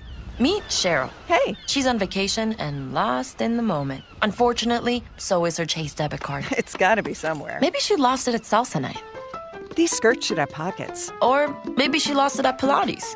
3 and 2 and... But she's not worried. With the Chase mobile app, she can lock her card till it turns up. Tools that help protect. One bank that puts you in control. Visit chase.com/checking. Chase, make more of what's yours. Chase mobile app is available for select mobile devices. Message and data rates may apply. JP Morgan Chase Bank, N.A. member FDIC. It's Tim Donnelly for Window Nation. It's getting cold. Your heating bills are on the rise, and your house's old and damaged windows are letting all of that heat and your money go right out the window. Good thing there's Window Nation. Right now, buy 2 windows, get 2 free. Plus, pay nothing for 24 months. You'll love your windows like Albert, who says great value, great product, and great customer service. Hurry, sale ends October 31st, so schedule a fast in-home estimate right now at 866-90-NATION or at windownation.com. This is Adam Gold. Maybe at some point after repeated losing, David Tepper will get out of the way. Yeah, it's going to be on my Christmas list every year until it happens. So, there. I wish I could give you that. I wish I could put a bow around that. Oh, for you, me too. The Adam Gold Show. It's the Adam Gold Show. I'm Adam Gold. Victoria producing the program. So NC State snatched defeat out of the jaws of victory on Saturday. 30-20 lead at home against Wake Forest. Wake Forest really didn't throw the ball very well at all. I don't know how you lose the game. I don't. Except that NC State all year long has been easier to run against than they've ever been. And they have gotten back to giving up big plays. We saw that against Western Carolina. We have seen that every week, pretty much. And ultimately, I mean, it was the same formula. I don't know if their problems are fixable, but I do know that Syracuse ain't easy, and you've got to deal with the Orange, who are 4-1 and just won at UNLV, who is a good football team. Big win, yeah. So I just don't know what this season is going to ultimately bring, and maybe it was our fault for thinking that this year was going to be different. It's so hard to know when you have so many new pieces to blend in.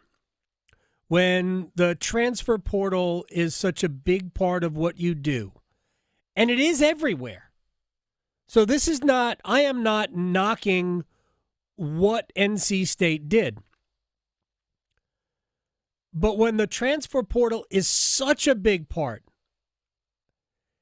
you just don't know how it's going to turn out. I still love so many pieces individually of this team, but we just haven't seen them come together and put the full product on the field.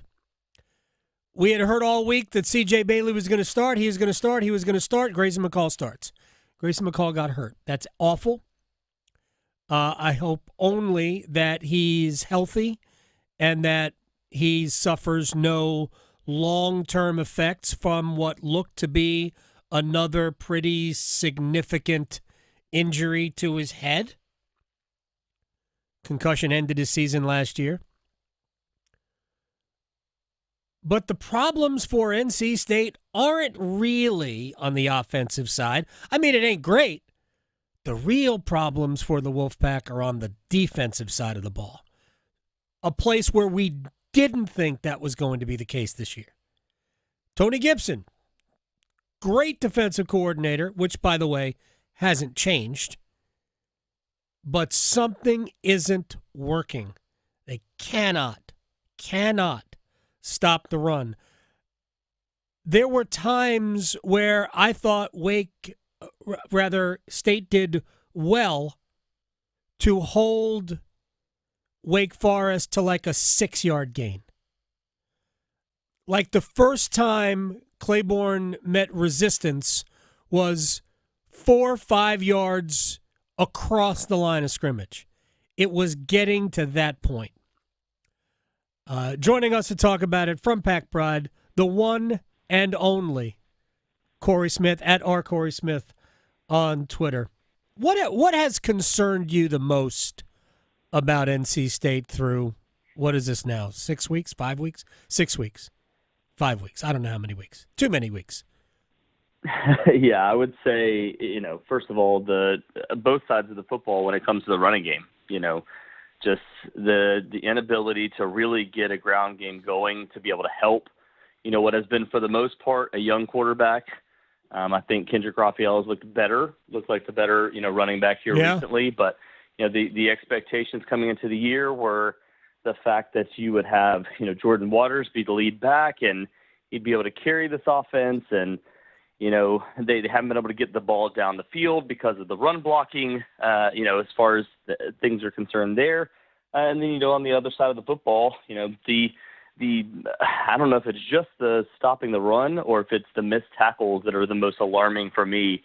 I crunched the numbers earlier today looking at the Pro Football Focus numbers, and, I've counted a few more missed tackles than they have, and they have NC State over the 3 games against Power 4 opponents. Still getting used to saying that.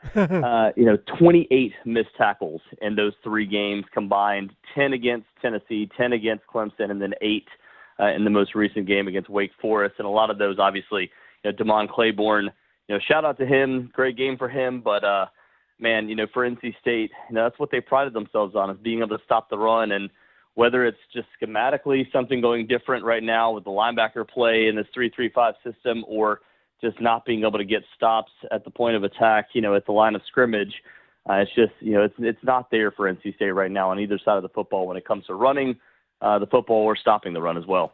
Yeah, I mean, the alarm bells for me are on the defensive side of the ball, but you're right. They have not been able to consistently run the ball well, and it is unclear to me whether that's the running backs are not good enough.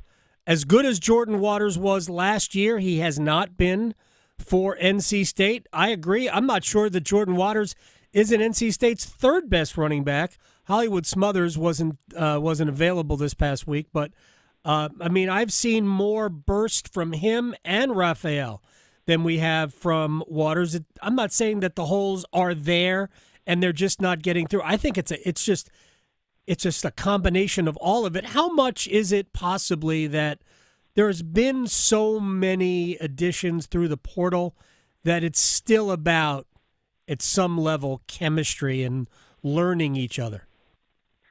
Yeah, I think there is some of that, and you're seeing a little bit of chemistry and a little bit of, I don't want to go this far necessarily, but you saw it a little bit last year, the guys wanting to play for each other down the stretch and having that, that defined leader, that voice for both sides of the football, and Peyton Wilson. And as much as Davin Vann has been a leader, and kind of gotten to that point, I don't know that that's necessarily helping the offensive side of the football. And, right. Having a guy like Grayson McCall be your captain before the season, Zeke Correll being a captain before the season, those were, the guys that you were expecting to kind of, be those leaders for NC State. And for, unfortunately for Grayson McCall, he's, been injured twice now at this point, and obviously, extremely scary injury on Saturday, but you just haven't had those guys that you're like, all right, those are the leaders, those are the guys that are going to turn things around. And, but you can't really say that about the linebacker position for NC State, because all of those guys have been in this system for years. And that, to me, has been a point of weakness for NC State in the early going. And, and a guy like Aiden White that's been around for several years as well, gives up basically over 100 yards receiving in this past weekend's game, and gave up a touchdown against Clemson. Those are guys that you were expecting to step up after being in the system for so many years. So it's not necessarily just the transfers coming in and not having that chemistry. It's even the guys that have been around for years, expected to step up in those roles. Caden Fordham and Sean Brown, just not doing so far for NC State on the defensive side of the football either. All right, so where are we with Grayson McCall? We're talking with Cory Smith of Pack Pride here on the Adam Gold Show. Where are we with Grayson McCall? I know Dave Doran on Saturday said all the reports that they had gotten from the doctors was positive, but what are we looking at here? Yeah, Dave actually just spoke a little bit ago, too, at his 12 o'clock presser, and opened it by saying it was one of the scariest moments of his career, and seeing him go to the ground the way that he did. He talked about the fact that he went to go see him afterwards. He spoke with his family. Everybody was in good spirits, that he was, fully conscious and doing well. He is going through the concussion protocol. Obviously, as we found out on Saturday night, he was, released from Wake Med, and, he's going through the concussion protocol at this point.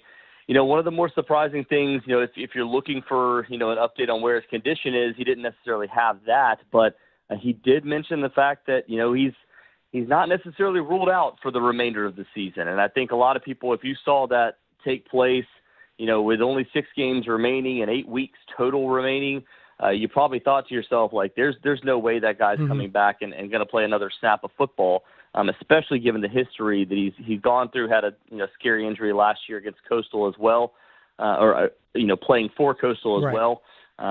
But it sounds like he's healthy enough and doing well enough that he's even considering the thought of coming back.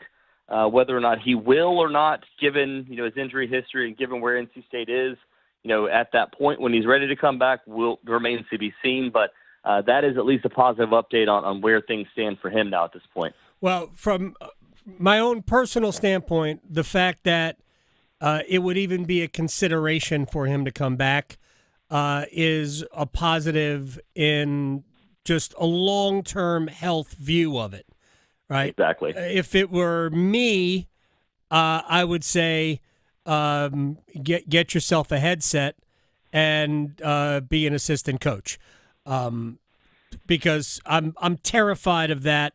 I would say the same thing to Tua Tagovailoa, and I'm not saying these two situations are identical, but they're we have to think long term with these types of things.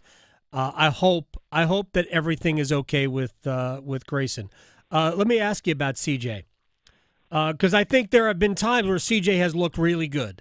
Ultimately the interception that he threw that ended the game looked to me like he picked out the right receiver, just made a bad throw. Is that fair?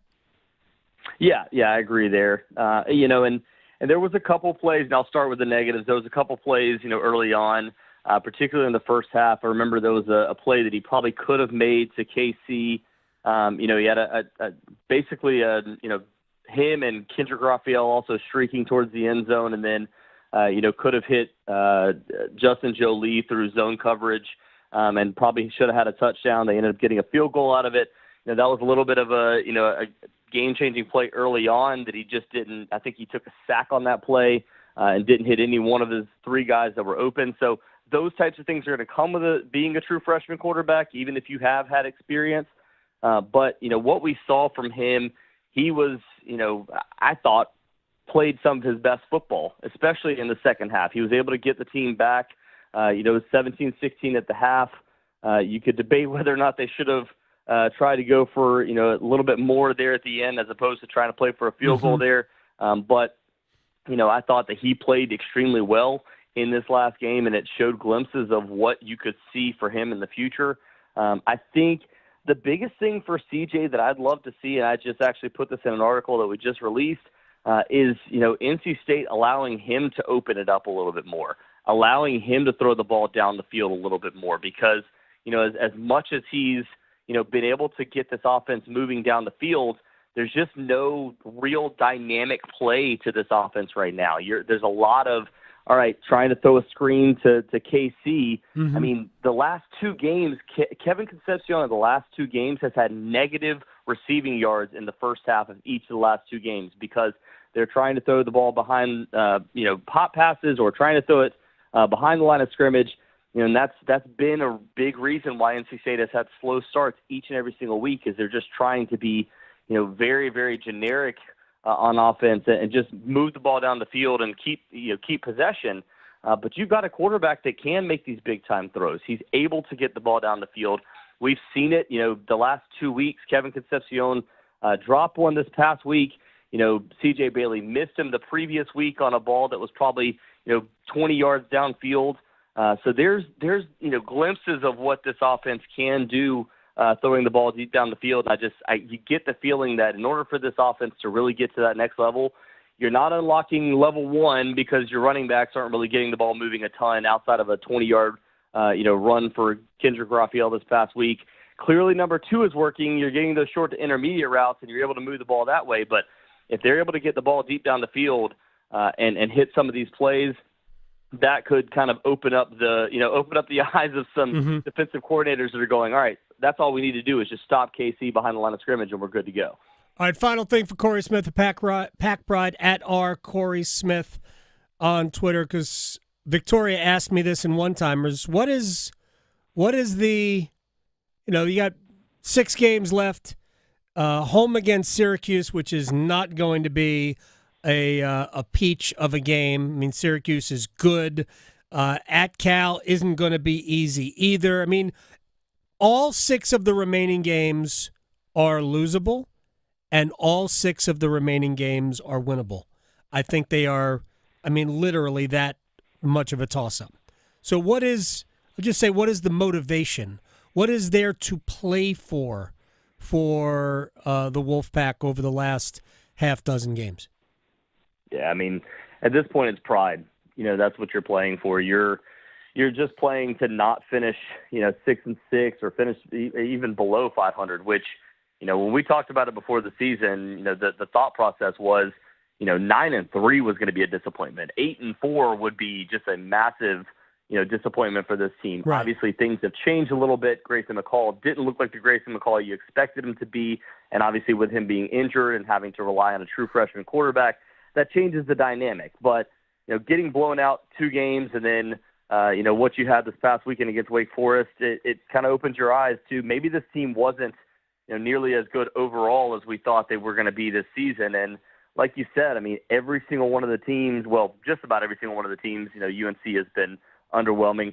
Right. But every other one of the teams that they're playing down the stretch has won an ACC game already. Has in the not North Carolina and not Cal. Yeah, in the case of Cal, they came really, really close. Twice. But yeah, exactly. But every single one of these teams has been a surprise team. At least 5 out of the last 6 has been somewhat of a surprise. Duke getting it together and looking like a solid team. And then obviously, the upcoming opponents, Syracuse, with what Kyle McCord's been able to do. And then next weekend against Cal, you have to travel, over 2,000 miles to get to Cal in general as well. So that throws another wrench in all this. So, yeah, I mean, I think the expectations are to still try to get to, 3-3 in a bowl game. But, man, we were talking about it on Saturday. Like, this team could very well be 0-6 right now if a few things didn't go right, Right. against NIU where they get a defensive touchdown. Western Carolina and Louisiana Tech, they enter the second half trailing in both of those games. Yep. Like, this team has just not been very good overall, and it's going to take some serious soul searching over the next 2 weeks to try to figure out where the team is before the bye. Cory Smith, Pack Pride, at @Cory Smith on Twitter. Thank you very much, my man. I appreciate your time as always. I will talk to you soon, and good luck to the guys against Syracuse coming up on Saturday. Yes, sir. Appreciate you guys as always. Thank you. Cory Smith, Pack Pride.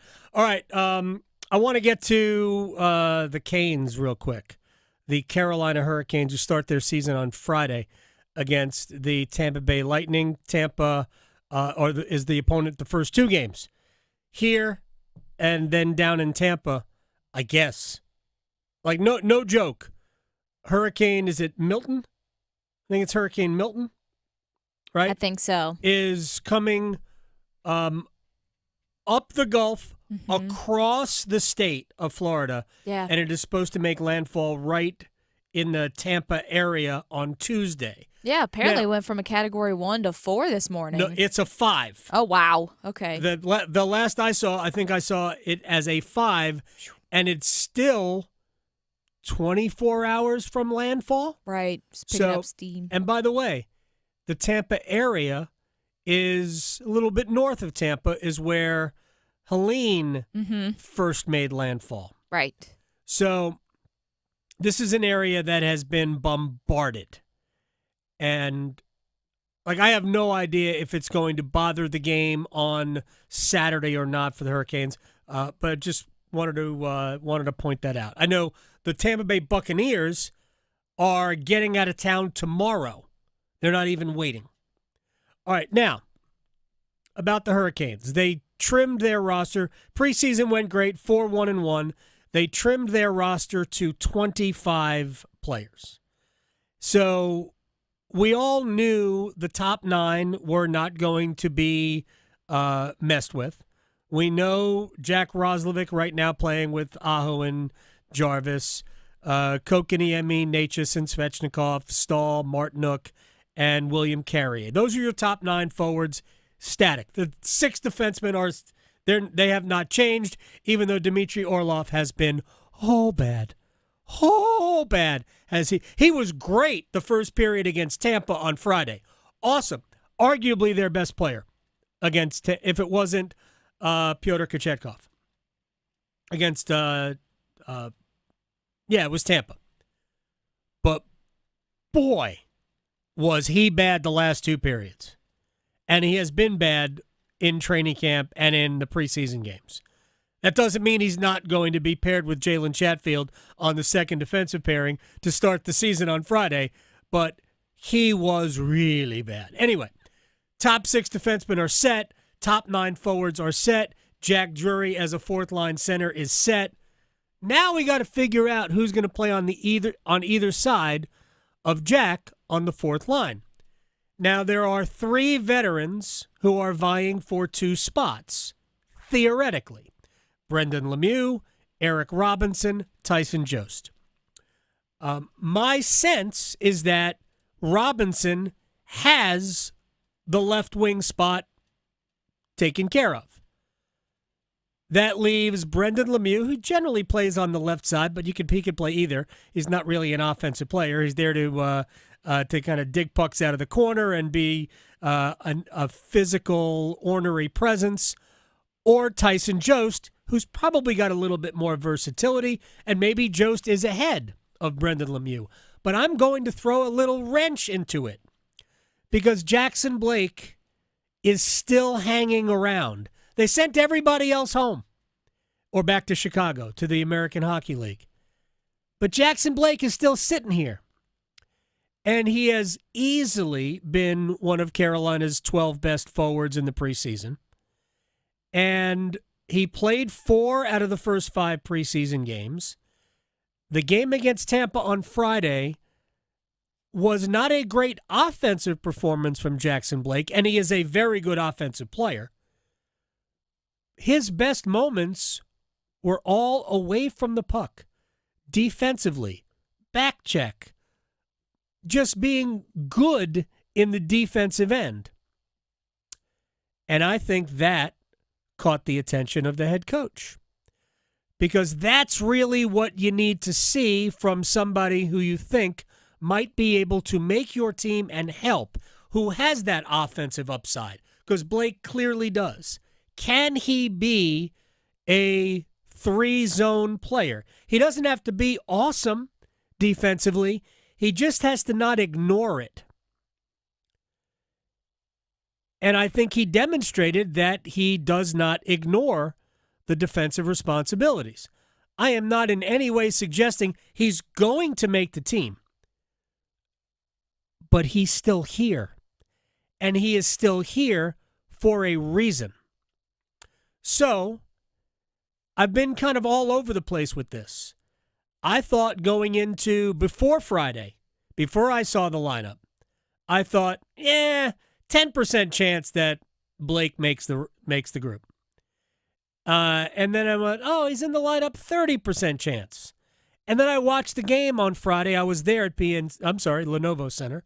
My fault, Lenovo. It'll take a minute. Yeah, it will.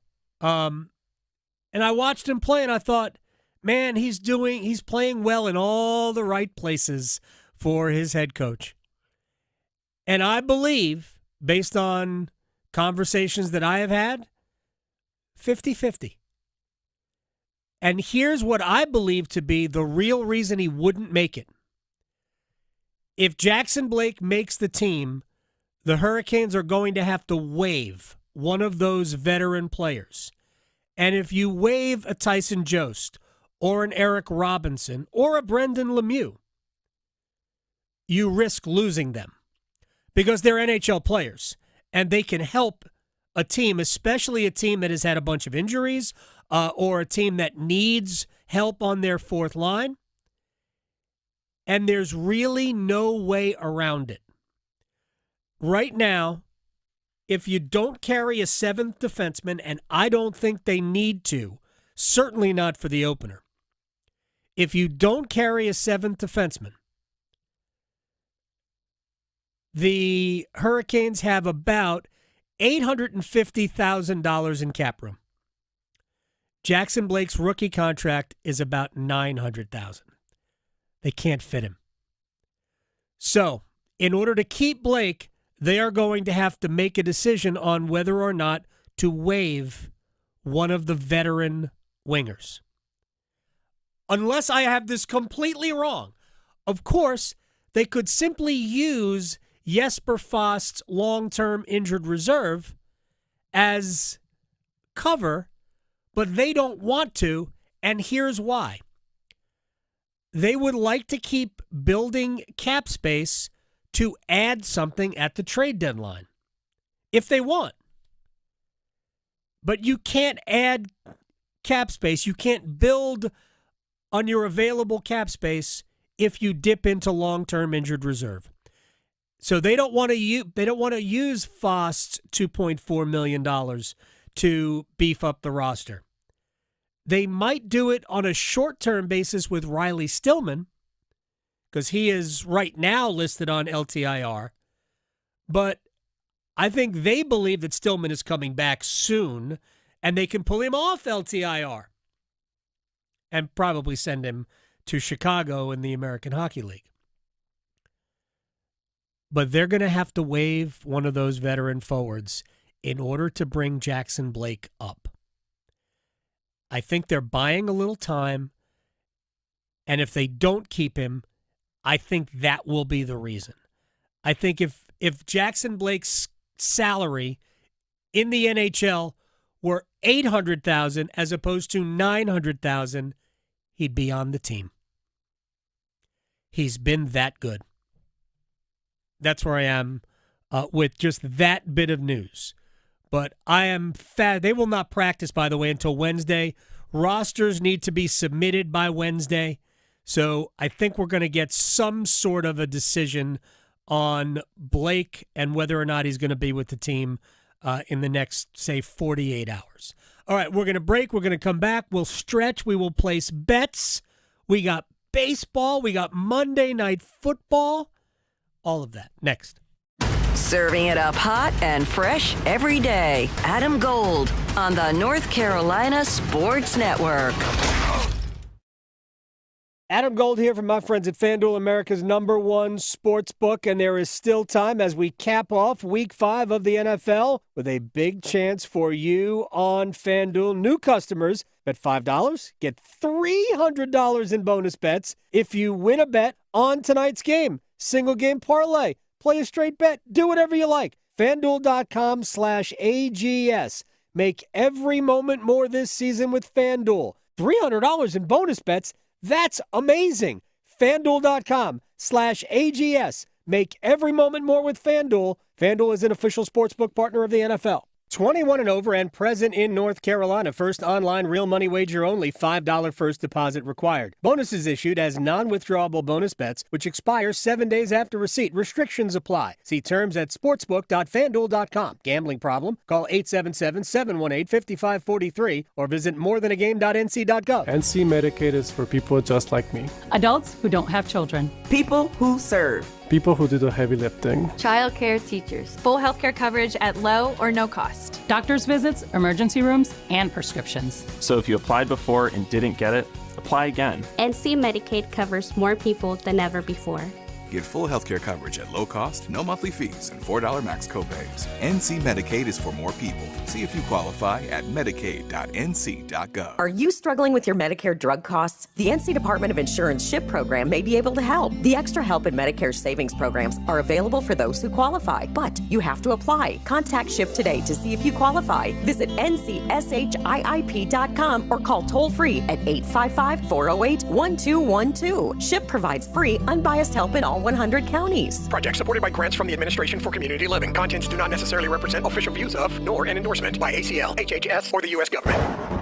When severe weather happens in the fall, it can cause power outages. Alternative Power, your North Carolina Generac service provider, reminds you to be ready. Trim branches from trees near your home. Secure loose outdoor items. Be prepared with food, water, flashlights, batteries, medications on hand, and a plan for your pets. Alternative Power guards homes against extended power outages with the Generac Home Standby Generator. Alternative Power, North Carolina's Generac experts. See more at alternativepower.com. Psst.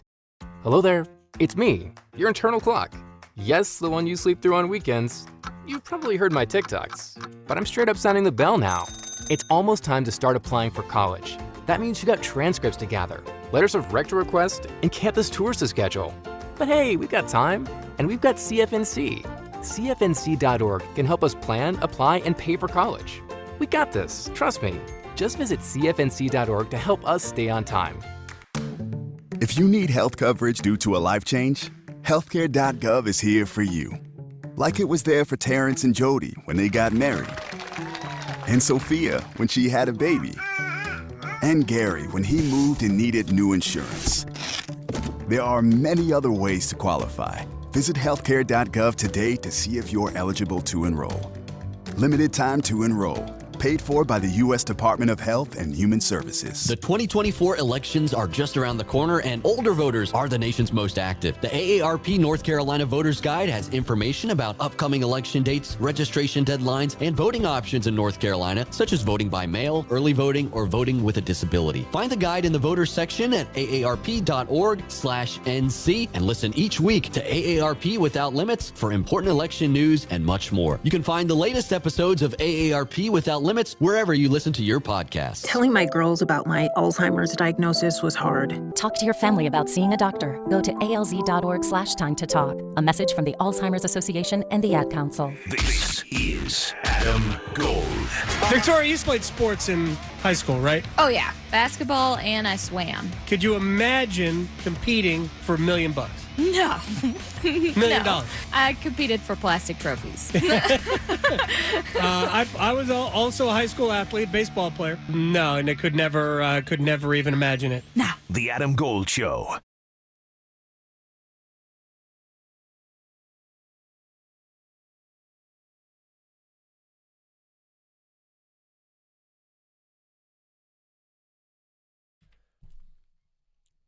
It's the Adam Gold Show. I'm Adam Gold. Victoria producing the program. We're going to place bets in just a little bit. Two wild card. No, I'm sorry. We're done with the wild card. Two division round series game twos. Game twos. I don't know. Royals at the Yankees and the Tigers at the Guardians today. We've got Monday Night Football, but right now, time to stretch. Okay, so fun little facts. 40 years ago, the sweetness, quote sweetness, in 1984, Walter Payton ran for 154 yards to break Jim Brown's all-time rushing record of 12,312 yards. Say that again? So Walter Payton, okay, he ran for 154 yards to break Jim Brown's all-time rushing record of 12,312 yards. Peyton was amazing. I know. There's a lot of Walter Payton fans out there. One amazing. Special to me. So, yes, I figured I'd throw that out there. Also, I thought this was weird. It'll make you feel old. Spotify actually launched their streaming platform 16 years ago. So, it's really? 16 Yeah. Wow. 16 years ago. But moving on to things that maybe don't make me feel as old. Keanu Reeves got into a race car this weekend. Yeah. Did you see that? Yes, he's apparently racing now. Yes. So he made his debut Saturday in Indy, and he was at the Indianapolis Motor Speedway, where he apparently spun out in the beginning, slid across the grass without any collision, but he was fine, didn't have any issues. He qualified 31st out of 35, so there's that. He didn't qualify 35th out of 35. I know. There's still 4 more people who are worse, so but this isn't his first time being in a race car. He also did a racing competition at the Toyota Grand Prix of Long Beach. It was a celebrity race, but he won that event back in 2009. So it's not the first time, but he's back in the seat. So, yeah, that was, I do love Keanu Reeves. He seems like a cool dude, too, like in real life, but who knows? I'll take your word for it. Yes. Well, he's on my speed dial. Nice. And last but not least, I know we mentioned this earlier, Vandy showing up big. So I did some research. So for anyone who did not know this, they crushed the Crimson Tide 40-35 this weekend, and they ripped out the goalposts. The kids pulled it down and carried it out of the stadium, but they also walked 3 miles with this thing to the Cumberland River, where they threw it in there. They did actually throw it in there. So, yeah, it's floating around. Both Vanderbilt and Arkansas were fined by the SEC for storming the field. Wow. It's against SEC rules. Whatever. Yeah. Does it create issues? Yes. But, man. That was a huge game. Oh, gosh. I read the article about how Saban's 17-year run, they just were nothing. Like, Vanderbilt was nothing against Alabama. So this was a huge game. They haven't been anything against anybody. Yeah. For a long time. They marched that goalpost down like little ants to that river and threw it in there. Exactly. I don't think we'll be doing that, but maybe we'll make some good bets. Place your bets. Here we are. I bet you slice into the woods $100. Gambling is illegal at Bushwood, sir, and I never slide. Okay, you can owe me. I owe you nothing. All right, I have no idea whether I got any right or not Oh, over the yeah. weekend. I don't remember. I did get my fight picks correct, too, both of them, the one with Lee and the Pennington one. So there was that at least. And I did take the Baltimore Ravens in the over, so that worked out. I'm going to stick with football this time, though. Saints and Chiefs, they're going to be in Kansas City. Give me Xavier Worthy as an anytime touchdown scorer because he's just great for them this season. Plus 170. All right, let's do that. All right, I'm gonna start with the football game, and then we're gonna do baseball. I will take the Saints plus 5.5 and under 42.5 today. Okay. I think we're gonna have a little bit of a rock fight. Okay. Well, my next one, halftime total. I'm going to take the under just for the halftime total because it's set at 21.5. So just give me the under. That's minus 115. Put it in a parlay. All right. Here's first pitch for Tariq Skubal today. I don't know if I pronounce his name right or at all. He's the starting pitcher for the Tigers today.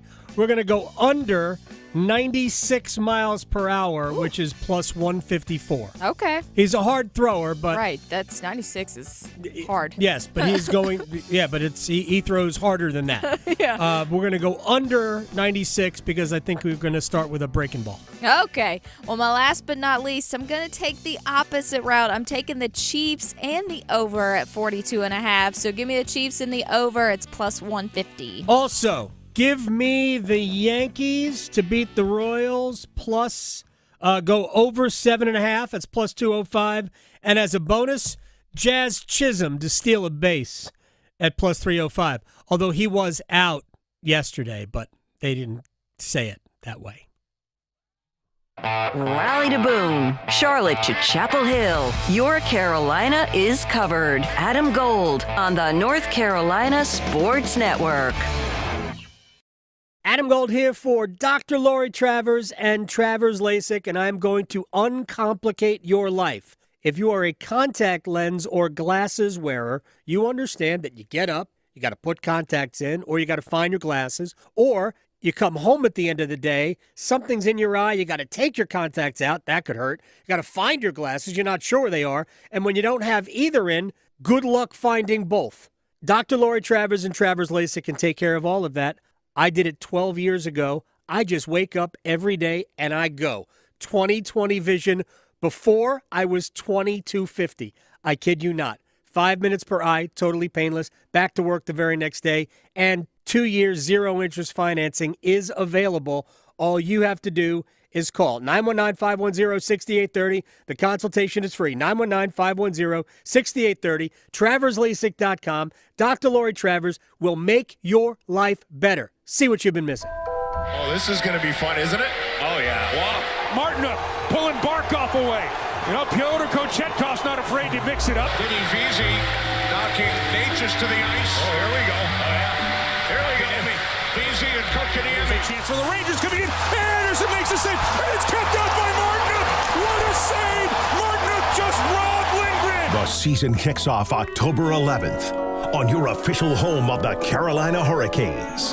99.9 The Fan. Veterans, the Fed has done it. They've lowered interest rates, the moment we've all been waiting for. And at Loan Pronto, they've lowered mortgage rates along with it. Hey, it's Dennis Cox from my friends at Loan Pronto. Listen, If you're a veteran with a current mortgage rate over 6%, Loan Pronto can now do a streamlined refi, lowering your monthly payment with no income verification and no appraisal. Veterans can now access up to 100% of their home's equity and turn that into cash. You can get 50, 75, 100 grand or more with no junk fees and no hassle, with an APR in the low fives, so you can pay off all those credit cards, personal loans, and car loans. Veterans typically cut their monthly payments by $850. At Loan Pronto, they respect what you've done for our country, and they show it.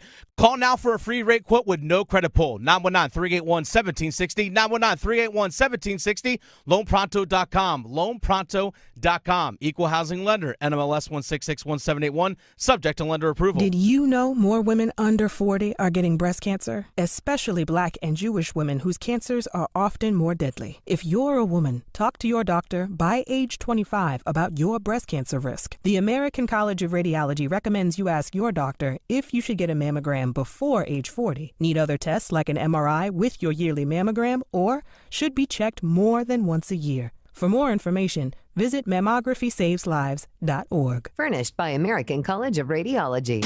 From the Canes to the Panthers to all of the college sports in the Triangle, we cover it all on the Best of the Drive with Tim Donnelly podcast. Brought to you by Coach Pete at Capital Financial Advisory Group. Visit us at capitalfinancialusa.com. Hey, what do you say? John Forsland here from my friends at Buffalo Brothers. I live and work on both coasts, travel the country, and there's nothing better than Buffalo Brothers. The best wings on the planet and half-price appetizers Monday through Friday, 4:30 to 6. Visit all 5 Triangle locations and ask for their great daily beer specials. And how about this special? Every Sunday, they have $6 Bloody Marys and $6.50 Jamesons. Dine in, carry out. BuffBrothers.com. Aw, man, now I want wings.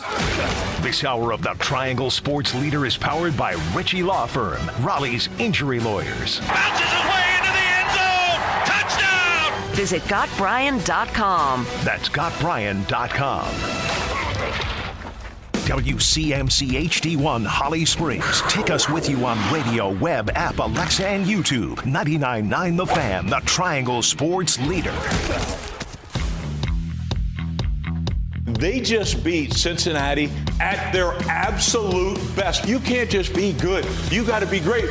Hell, he was better than that. And Jamar Chase, he had 200 yards receiving. Let me give you a stat to prove that Baltimore's the best team in this league. Go. All right. If you are 750 yards rushing ahead of your opponents in 5 games, you know when the last time that happened? 1984. The Chicago Bears. This is the Adam Gold Show on the North Carolina Sports Network. It is the Adam Gold Show. I am Adam Gold. Maybe Bridget Condon was right last week. Maybe the Ravens are the best team in the NFL. I will say this, I've said this is, if people have followed me on Twitter at AGoldFan, invariably, this will come out on a busy football day, which is basically every Saturday and Sunday. There is no substitute for being able to run the football. None. There's no way to mitigate a team that can run it when you expect them to run it. The Baltimore Ravens are that team. Did you see the touchdown where Lamar was under pressure? Last minute, they needed to score a touchdown, and they get it. It was unbelievable. It was an unbelievable catch. The one where the ball was on the ground on the snap, and then he picked it up and then rolled right, and then threw to Isaiah Likely for the touchdown. Yes, it was unbelievable. Yeah, he's the only person in the NFL that can do that. He's like a freak of nature. He is. Patrick Mahomes is the best quarterback on earth. Mm-hmm. But Lamar Jackson is one of one as an offensive football weapon. Yeah. Because there's so many other things. Like, if you keep Lamar Jackson in the pocket, and that's not easy to do, because frankly, I can say the same thing about Patrick Mahomes. Because Mahomes makes stuff happen when he gets outside the pocket. Mm-hmm. I think Mahomes is a better quarterback passer when everything goes haywire. Jackson does things that Mahomes cannot do. Mm-hmm. Cannot. Like, before the season even started, I have Mahomes in a tier by himself, Josh Allen and Lamar Jackson as the next tier. Those are two players who are essentially, like, you have no defense for what they do. They can beat you with their arm, with their legs. I will say that at times, both coaching staffs hamper their own players. Yes. I said this before about John Harbaugh. Somebody else said this, and I can't decide if they said he's either the worst great coach or the best bad coach in the NFL. Mm-hmm. But I get the point. Yeah. And Sean McDermott I've been saying this for a while, I think McDermott is okay. Yes. And I'm leaving it there. Very meh. I think he's slightly better maybe than Ron Rivera. Yeah. Right? Maybe slightly better yeah. than Ron Rivera. Kind of John Fox-ish like, but maybe even a little better than Fox in that he'll allow his offense to do something Fox never really did. And he could trust his offense a little more than the teams that Rivera and Fox had. Very quickly, I should have brought this up with Will Brinson earlier. And by the way, we're going to reprise some of that conversation coming up in a little bit. Doug Glanville is going to join us in about 10 minutes or so to talk baseball playoffs. The Buffalo Bills are being hurt right now by the fact that their wide receivers are Mm-hmm. Keon Coleman is Shakir missed the game in Houston. Right. He's their best wide receiver. Kincaid it was either Kincaid or Knox had a bad drop. But their receivers are just okay. It's going to be hard for them to get the most out of this season. They need Davante Adams. They do. If they got Davante Adams, we'd be talking about a different animal. But I wonder if they'd have the same problem they had with Diggs, though. Because sometimes I think it's just the personalities clash. I think Davante Adams would be much more amenable to what Buffalo wants, and he's better than Stephon Diggs. He's just ready to get away from the Raiders. Who wouldn't be? Yeah. All right, let's do a wall of sound. The wall of sound is a function of this studio. There's no doubt about it. All right, let's get to the Panthers and their loss to the Chicago Bears, but I want to go to the very end. Because at the very end, look who's here. Bryce Young. Last gasp. They weren't doing anything. They weren't going to win the game. They didn't even treat it like a hurry-up offense. They didn't huddle, but they just, they kind of kept it kind of tempo-ish, but it certainly wasn't fast. But Bryce Young played pretty well. Dave Canales on the decision to use him.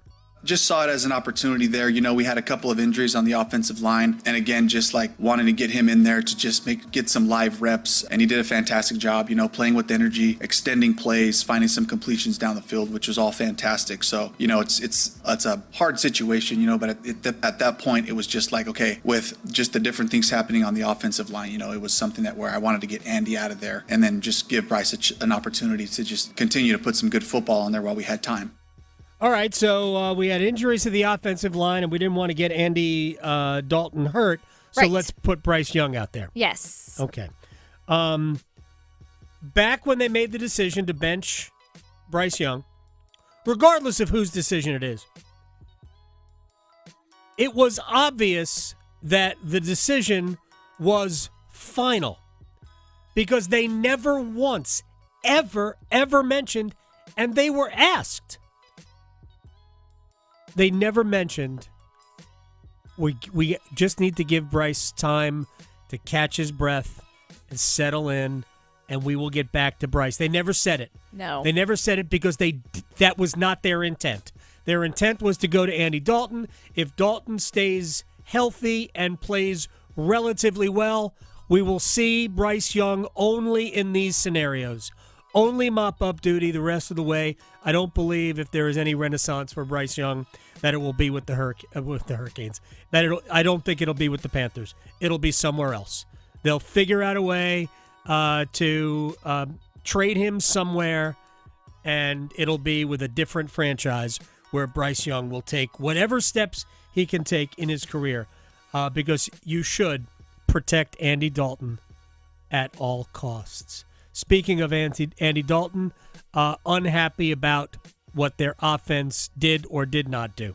Put ourselves in too many long situations and made it tough on ourselves.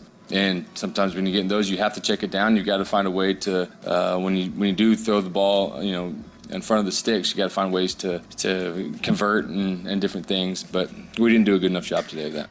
Nope, you didn't. The offense was bad, except for the Chuba Hubbard early. The offense was terrible. All right, let's get to Raleigh and Dave Doran, head coach at NC State. 30-20 up, fourth quarter. What happened? They made plays and we didn't. Earlier in the game, we were stymieing them on third down. I mean, I don't have great eyes right here, but they were 3 of 11 on third down, but they were 3 of 3 on fourth. And so those conversions were the difference. They were able to stay on the field, which flipped the time of possession, in those last 11 minutes their way. Yeah, I mean, the fourth down conversions were killer. Why can't you stop the run? Can't. Wake Forest can barely throw it. It looks like that kid is throwing kickoffs. How do they complete passes? But it's the running game that really hurts NC State. All right, speaking of hurting, Kalen DeBoer at Alabama. Think about this. First of all, he's taking over for Nick Saban. He had an amazing year last year at Washington. Saban retires. DeBoer takes over at Alabama. Last week, they beat Georgia.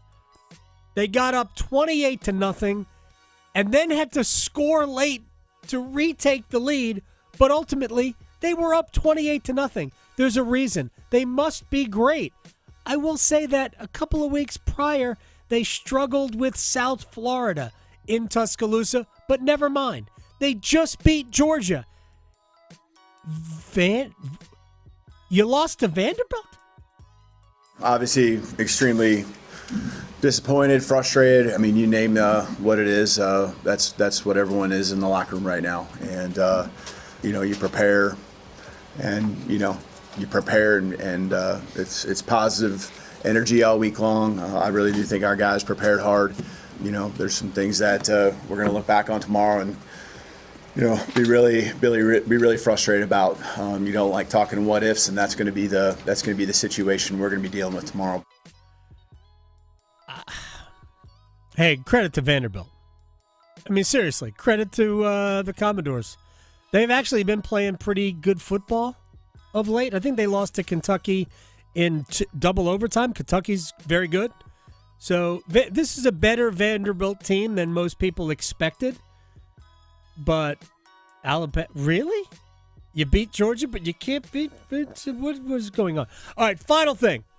Last night's football game, which got a late start thanks to some lightning in the area in Pittsburgh. And it took Dallas driving almost the length of the field. Dak Prescott on fourth down with like 20 seconds to go throws a touchdown pass for the game winner.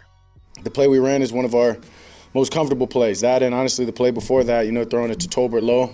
It's a miss on my part. Was halfway in between running it up the middle and throwing it, trying to throw it low before the safety came back, and just wanted one more up at it. And luckily we had the fourth down, and it was special to get it back to Tolbert. He did a great job of coming across the field, getting open. Offensive line did a great job on that play, allowing me to stay in the pocket, and the persistence and resilience of the team just really showed in there, showed on that drive. Yeah, I was not necessarily interested in watching the game, but Pittsburgh's offense is a problem. Yeah, it is. And I want to say there's a fun little stat that it's the first game potentially to start on one day and end on another. Because it did. It absolutely It's did. like 12:52 when it finally. Yeah, believe me, I felt it this morning when I got up. Yeah. I actually had shut the game off, and then let me just flip it back on, and I watched the run. Still going. Oh gosh. Yep. All right. When we come back, baseball.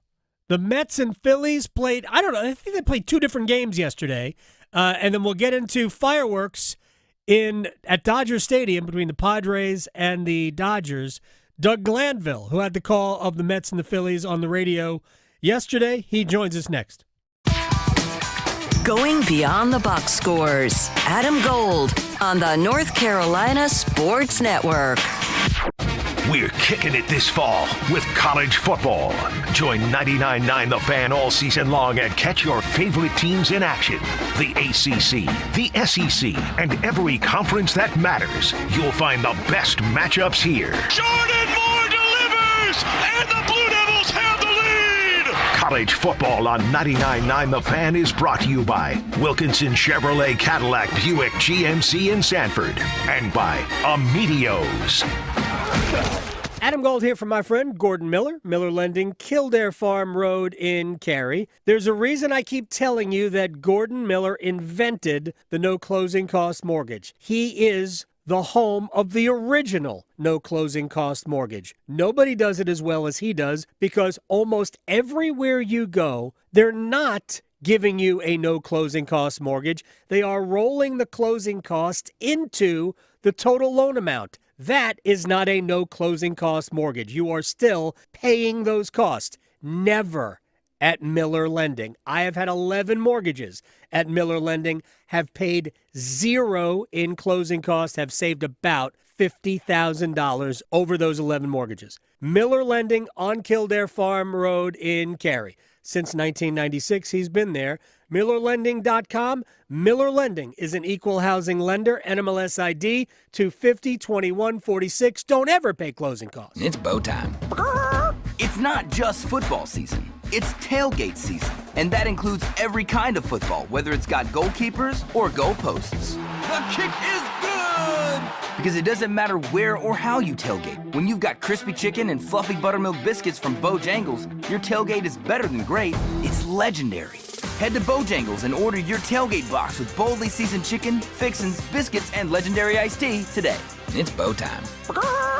Planning a tailgate? Then it's bow time. Bojangles has everything you need for the perfect tailgate, no matter how many fans you're trying to feed. There's the original tailgate, the super tailgate, and for a really big crowd, the jumbo tailgate special. And if you like your chicken off the bone, choose the Supreme's tailgate special that includes 12 perfectly seasoned tenderloin fillets. So grab the tickets, get that Bojangles tailgate special, and go. It's bow time. I'm Kamala Harris, candidate for president, and I approve this message. So many of you have told me about your plans for the future. Starting a business, buying a home, retiring near your grandchildren. But prices are too high. So let me tell you what I will do about it as president. I will take on price gouging. I will lower the cost of healthcare insurance. We cap the cost of insulin at $35 a month for seniors. I'm running to do that for everyone. And I will provide new down payment assistance to first-time home buyers and tax benefits to people who want to start their own business. Donald Trump, well, he wants to give more tax breaks to the wealthy, whereas I will cut taxes for the middle class instead. Because I know working people want to do more than just get by. You want to get ahead, and that's the future you deserve. And that is what I will focus on every day as your president. Paid for by Harris for President. Are you in charge of running the building maintenance plays at your workplace? If you're facing roofing issues, you gotta get RoofWorks into the game. Hi, this is Holly with RoofWorks. You can count on us to be your MVP when it comes to taking care of your commercial building roof. We handle leaky roof repair, coatings, total replacements, upfits, and we even do commercial gutters. Let us show you what a valuable addition we are to your building maintenance team. Contact us today online at roofworks.com. That's roof, WERKS.com. This is is Adam Gold. Thank you very much for your time, man. We will talk again. Adam, anytime for you, my friend. Thank you. I don't know why it makes me laugh. Why does that make me laugh? I don't know. Maybe you just are used to people being mean to you or something, like Twitter. I don't know. The Adam Gold Show.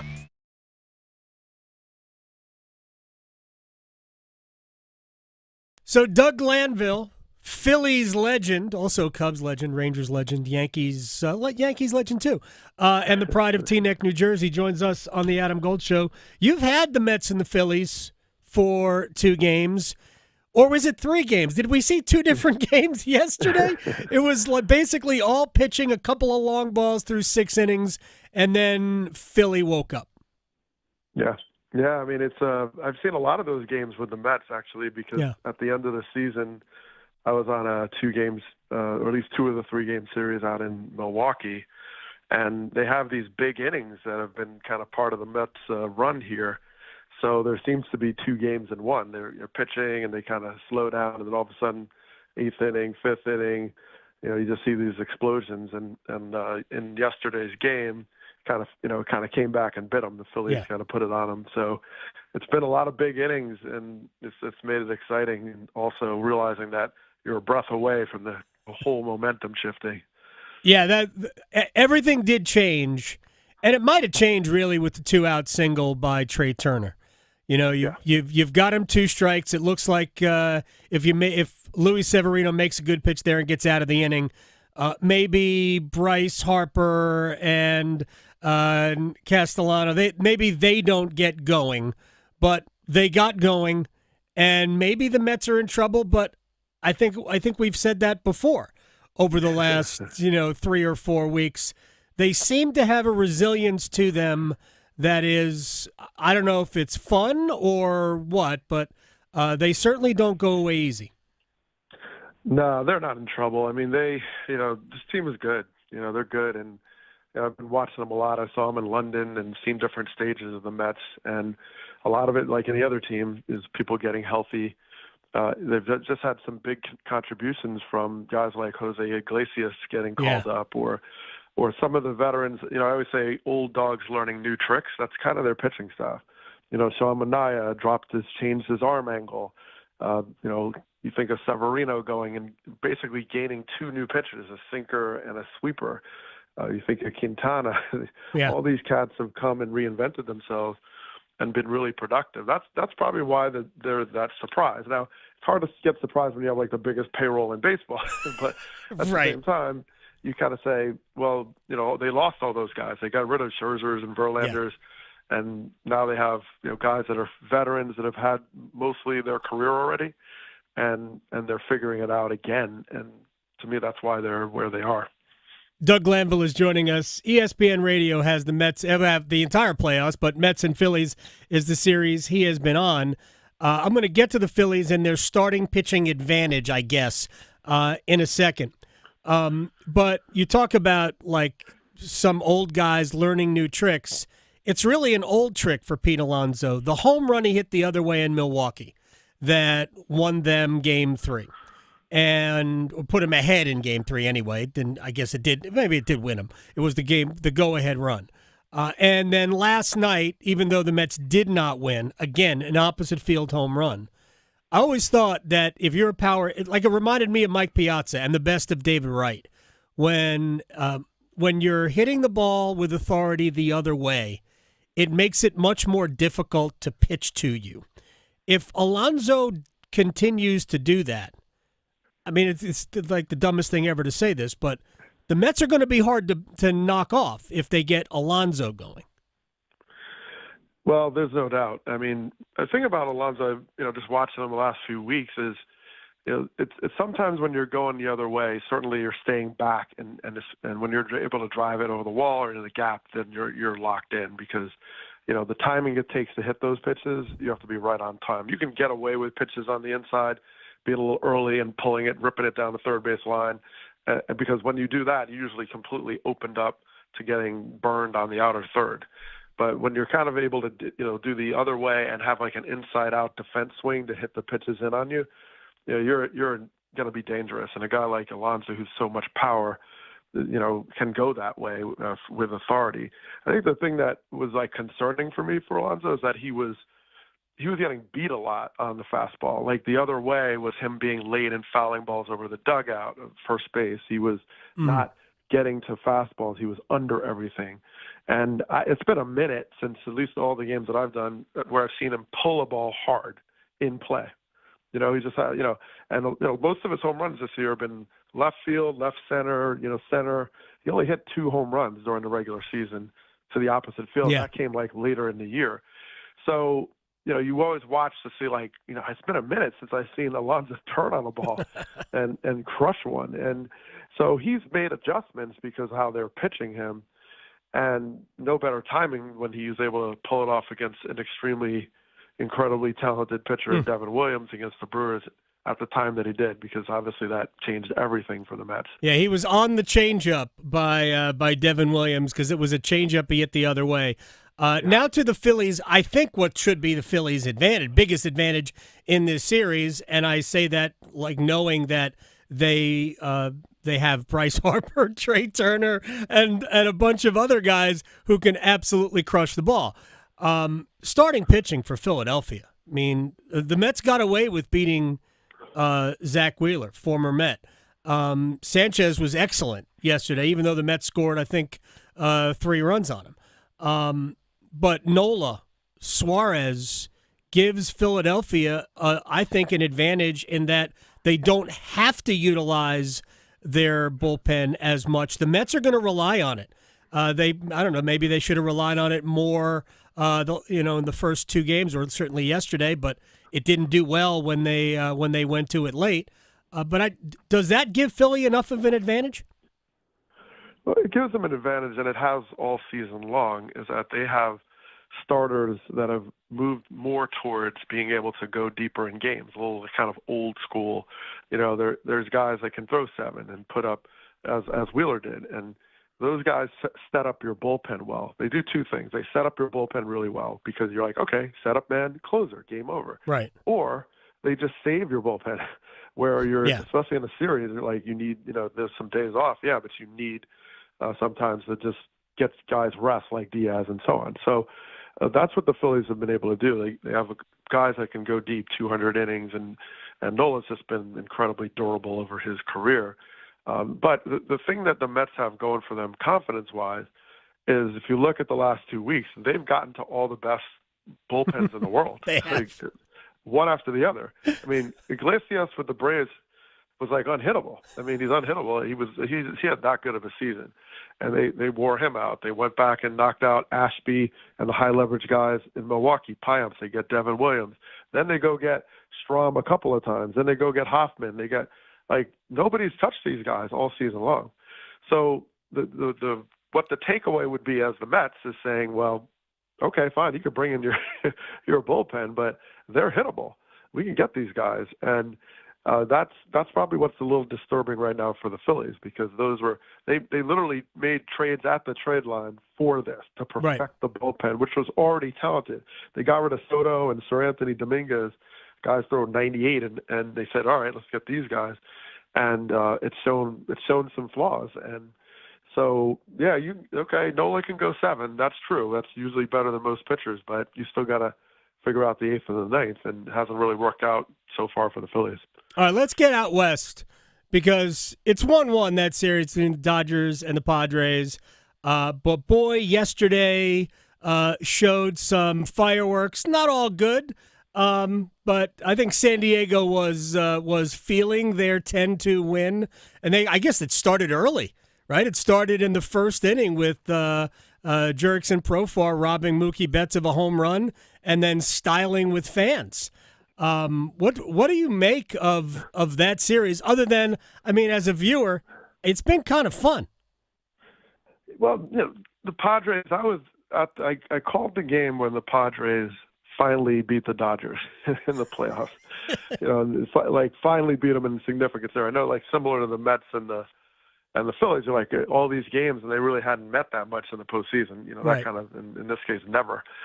So there's always been a lot of tension, and there's always a beat LA in San Diego that that permeates the Padre culture. So it's a rivalry, and even if it hadn't been a rivalry where there was equals, right? The Dodgers kind of wiped them out for a long time. Right. That was a big series win when they finally got to them and said, okay, we have the talent. And then they went through their period, last year with Soto and a lot of things that weren't working out. And Mike Schultz, their manager, we met him a couple times early in the season. They were always hovering around 500, and you were like, gosh, this team is so talented. When are they going to finally make their run? And they did. So this team is incredible, and a lot of people are highly, rightfully high on them in terms of how far they can go. They have so much ability all through their lineup, but also just in their pitching, and they made huge moves to get some of the best relievers to anchor the back end of that bullpen. So you're talking about a team that's really good, and the challenge the Dodgers have is their pitching. Their starting pitching has always been an issue, even though when you go back and you look at the 12 or so that they've been through, they're like, oh, there's like all kinds of all-stars in here. They're just all hurt all the time. And so, and they have a lot of money, and they keep bringing back. They get Florida, but eventually you just run out of talent. And so that's a big concern, because we have pitchers that can only go 5 or 4, and it's one after the other. It opens you up for things that can just go wrong. And yesterday for the Dodgers went completely wrong. Yeah, and I think San Diego, the way they have played really the last month and a half, they have looked like the best team in the National League. And sometimes, there is a benefit. I mean, this. There's a benefit to having, basically every game you play matters down the stretch. The Dodgers, not that they haven't mattered, but they haven't really had pressure of the standings in a while. And I think maybe that has hurt Philadelphia as well. And it may not ultimately hurt either of them, and they could meet in the NLCS. But I think there's an advantage to having these games matter. I also think there's an advantage to not being off for 6 days. I mean, well, the Mets tell that story as well. Yeah. The fact that they had all these significant games, had to come back, beat tough bullpens, and just kept prevailing. That's huge for your confidence as a team. And, we talked to Carlos Mendoza, their manager, a few times. He's just like, belief. Our belief just keeps getting reinforced by our ability to be successful against the best late and never out. And that's a great trait to have. And whether you finally put it together now versus like what happened the other, 160 games or so, that's fine. It's just that now is what matters. And you see these teams starting to say, we're never out. And Rob Thompson, their manager of the Phillies, constantly said in our interviews over the last couple of days, like, these guys don't quit. They're not going anywhere. So if you don't put them away, they're going to be there at the end. And that's a great attribute to have. And it's kind of counterculture to, sometimes how, Mets, like the fans always feel this pessimism, right? Right. Oh, bad things are going to happen, right? Bad things are going to happen. And this team is kind of like, no, we, good things are going to happen. We just got to, keep at it. It's quite a shift. It is Mets fans. I count myself among them. We don't know what to do with our hands. It's been a minute since the Mets have had this kind of backbone. We've had talented teams, but the fact that they have been this resilient has been refreshing. Maybe it was just my self-medication at the beginning of the year. I didn't expect a ton from this team. I thought if they could get to 500, it would be pretty good. I thought that they would trade Alonso and a lot of those veteran pitchers at the deadline and continue to stockpile some young talent. And then from that series in London, which you did, and we talked to you after that, they have been one of the best teams in baseball in terms of record. So it's been a completely different thing. I think it changed their whole plan when they got to the deadline. They added some bullpen pieces. They decided not to shed some of that talent that they could have. It's been a fun summer, and whatever happens, happens. I think I'm at peace with it. It's great baseball now, and it's funny. Like, I obviously grew up in New Jersey and living in Connecticut, and the Mets fans that I know, that I was like, this is great baseball, Yeah. and it's like, you're not going to sweep the Phillies, okay? Right. It's just not likely. So you got to go in with this like, hey, enjoy it, because I didn't expect anything different. You played against each other over 1,000 times, and I was definitely in a lot of those games. Yep. And you think about like, wow, these rivalries never had postseason head-to-head.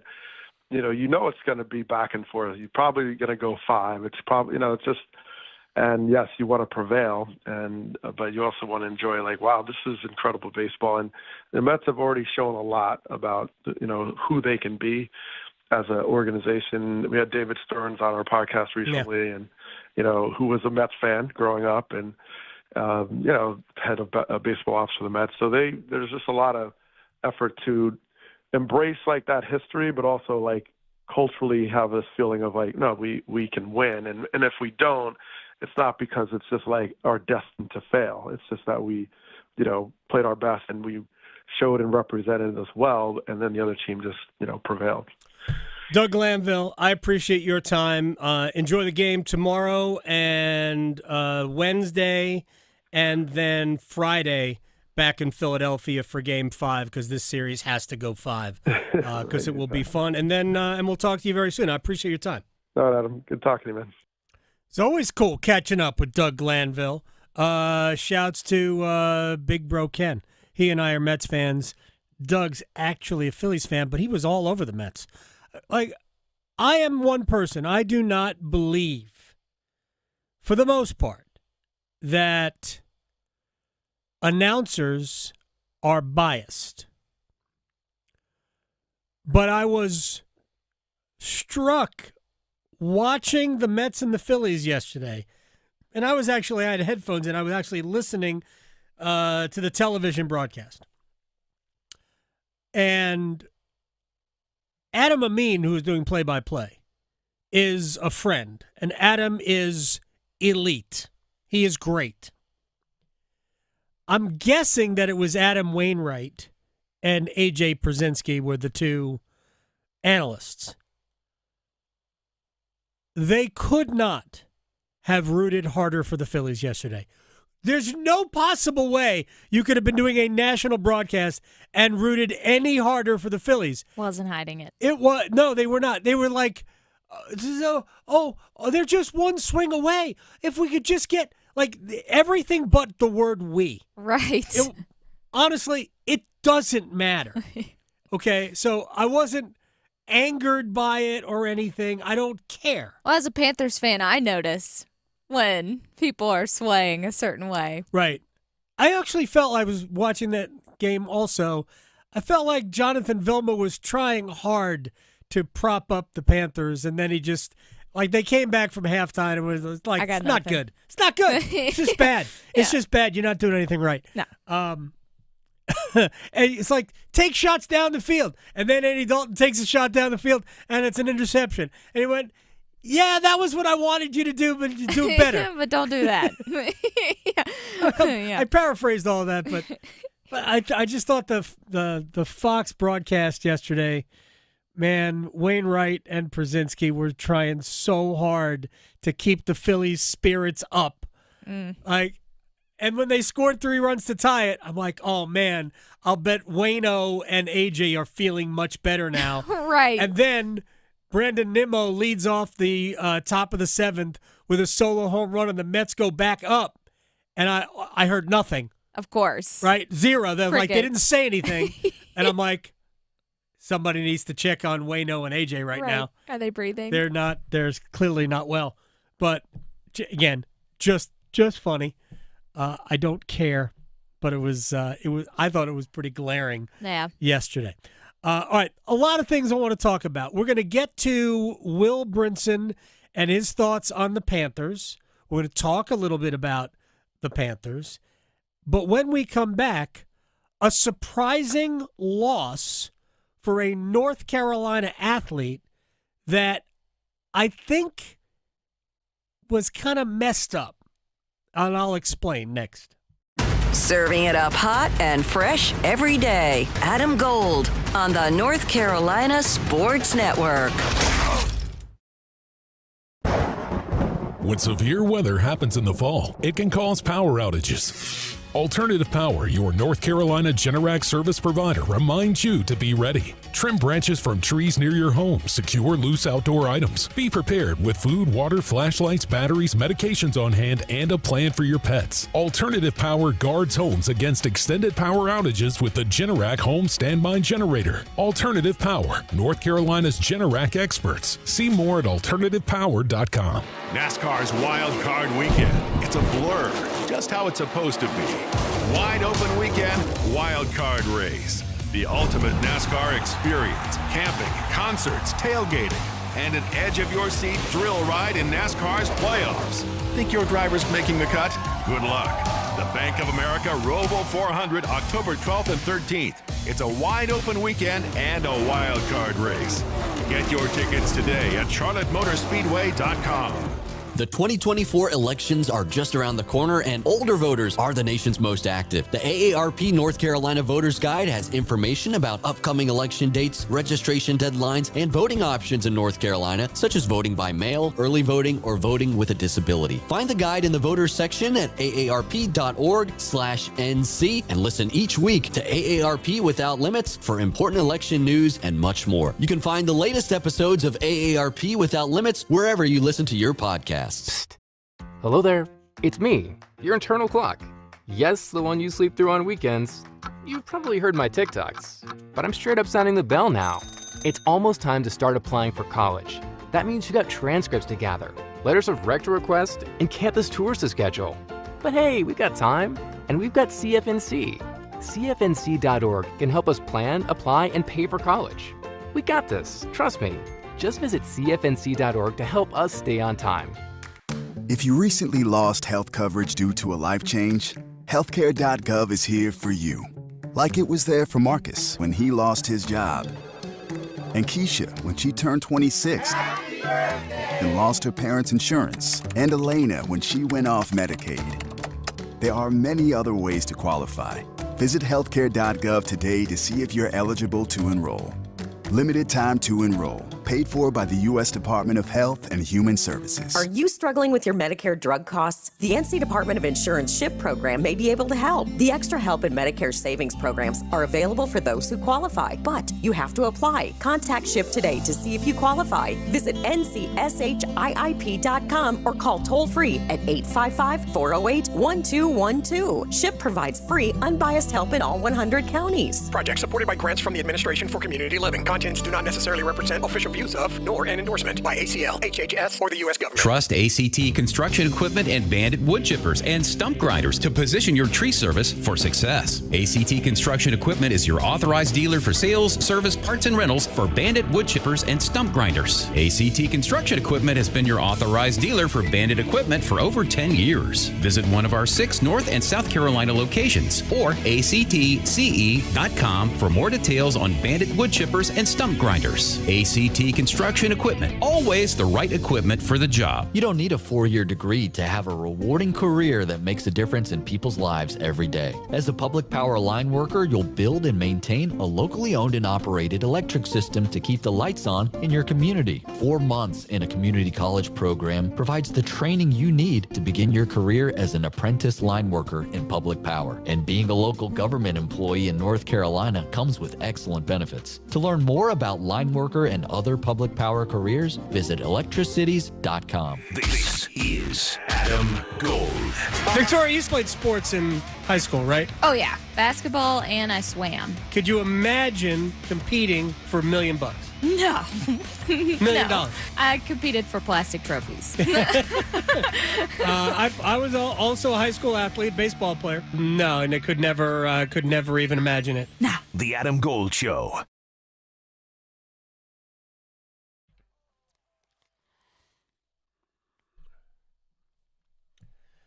It's the Adam Gold Show. I am Adam Gold. Victoria is producing. We are going to talk a little bit about the Panthers. We'll go back to, we'll get Will Brinson's thoughts on where the Panthers are, about basically what, if anything, surprised Will. I know what surprised me, but we'll get to that in a minute, as well as some other NFL items. But I had this sent to me by the folks at the Carolina Journal Mitch Kokai, who is I've known him for a long time, is running that place. So we talked to the attorney for UNC tennis player Reese Brantmeyer. Gosh, I don't know how, 2 months ago. Yeah. She filed a lawsuit against the NCAA claim, or I don't know exactly how the lawsuit was worded, but they denied her ability to receive prize money from appearing in professional tennis events. And I think she played in the U.S. Open a couple of years ago, and the NCAA wouldn't allow her to take prize money. This is routine, by the way. College athletes perform in professional events. And I'll just bring up the golf question. Nick Dunlap, who was the U.S. Amateur champion a year ago and won a tournament this year. I think it was Phoenix. I could be wrong. He won a professional PGA Tour event while still a student at the University of Alabama. And once he won that event, he had a choice. He could turn pro and take all of the trappings of that win, the money, the exemption to the Masters for 2 years, FedEx points, things like that, and just decide, I'm going to start my pro career. Or he could leave the prize money, go back to the University of Alabama, and continue his college career. But as a tournament winner, he would have, at least some of those perks. Not all of them. He couldn't play in those special elevated PGA Tour events. So anyway, he chose to turn pro. The reality is that his decision had nothing to do with the NCAA, but it might have if the advantages to being a pro weren't so much greater than staying in college, right? Now, Reese Brantmeyer, obviously a good tennis player at UNC, was forbidden to take the prize money from, I guess it was the U.S. Open, and there are a lot of other players who are in the same category. So she sued the NCAA. We talked to Bubba Cunningham about this a couple of weeks ago. And we talked to Brantmeyer's attorney about 2 months ago, or whatever it was, about it doesn't make sense to me that you could receive money from, name a tennis company, a company that makes rackets, Wilson. You could receive an endorsement from Wilson. They could pay you $50,000 to use Wilson tennis rackets, or you could get paid $50,000 or whatever the money is to wear Roger Federer's On Cloud company, the apparel. You could get paid there, but the prize money that you earn by playing in the event and advancing in the event, that ruins your eligibility. Makes no sense. The NCAA says fine with the endorsement, not fine with the prize money. Made zero sense to me. The lawsuit that they filed doesn't seem to have anything to do with the uneven nature of how you could receive money for playing in this tournament. Because what they argued was about essentially the competitive entity being compromised if either she played in it or college players didn't play in it, and if college players left school to go to turn pro, that the college events and their competitiveness would be altered as a result of this. And it seems to me to be the wrong way to look at it. When we talked to Bubba Cunningham about it, he said it doesn't make sense that those two things would be looked at differently. If the USTA had simply said, all right, Reese, you can't earn prize money, but here's what we're going to do. Whatever prize money you would have earned, we are going to pay you as long as you do 3 promotional announcements or appearances on behalf of the United States Tennis Association. So if you make an appearance at a local tennis club on behalf of the USTA, we will give you this money that you earned by doing whatever in the U.S. Open. That would have been fine. But prize money is not allowed. Prize money is not allowed. Why? Because it says you're a pro. Well, if you receive money based on your tennis ability through the way of an endorsement, it says the same thing. If the notion that you played in a professional tennis event gives you an advantage over other college players, well, then ban them from playing in the tennis event. It makes zero sense that the NCAA is enforcing this rule the way they are. The more I read about this, the more I think that it was a mistake to go after the competition in question rather than the inconsistency of the rule. But we're going to try to get on more of this over the next couple of days. I just don't understand. All right. When Will Brinson joined us earlier, we started with the Carolina Panthers. And this was my biggest shock, not really, of the game, is that they had a hard time figuring out how to stop DJ Moore. I wondered if Will was also surprised. Yeah, it was a prime setup for my favorite thing in the entire world, the revenge game, and DJ Moore got it, Adam. I think the thing with Carolina is at this point, you can't. But they probably have. They definitely have a bottom 5 defense. The Rams have been pretty bad. They were a little better yesterday, but Carolina's defense, just because of one, you have the trade this offseason where you deal with Brian Burns. And Derek Brown gets hurt. Shaq Thompson's out. I think the number was 4 of 11 They have 4 of 11 players still on the week 1 defensive depth chart who are starting, which is it's week 5.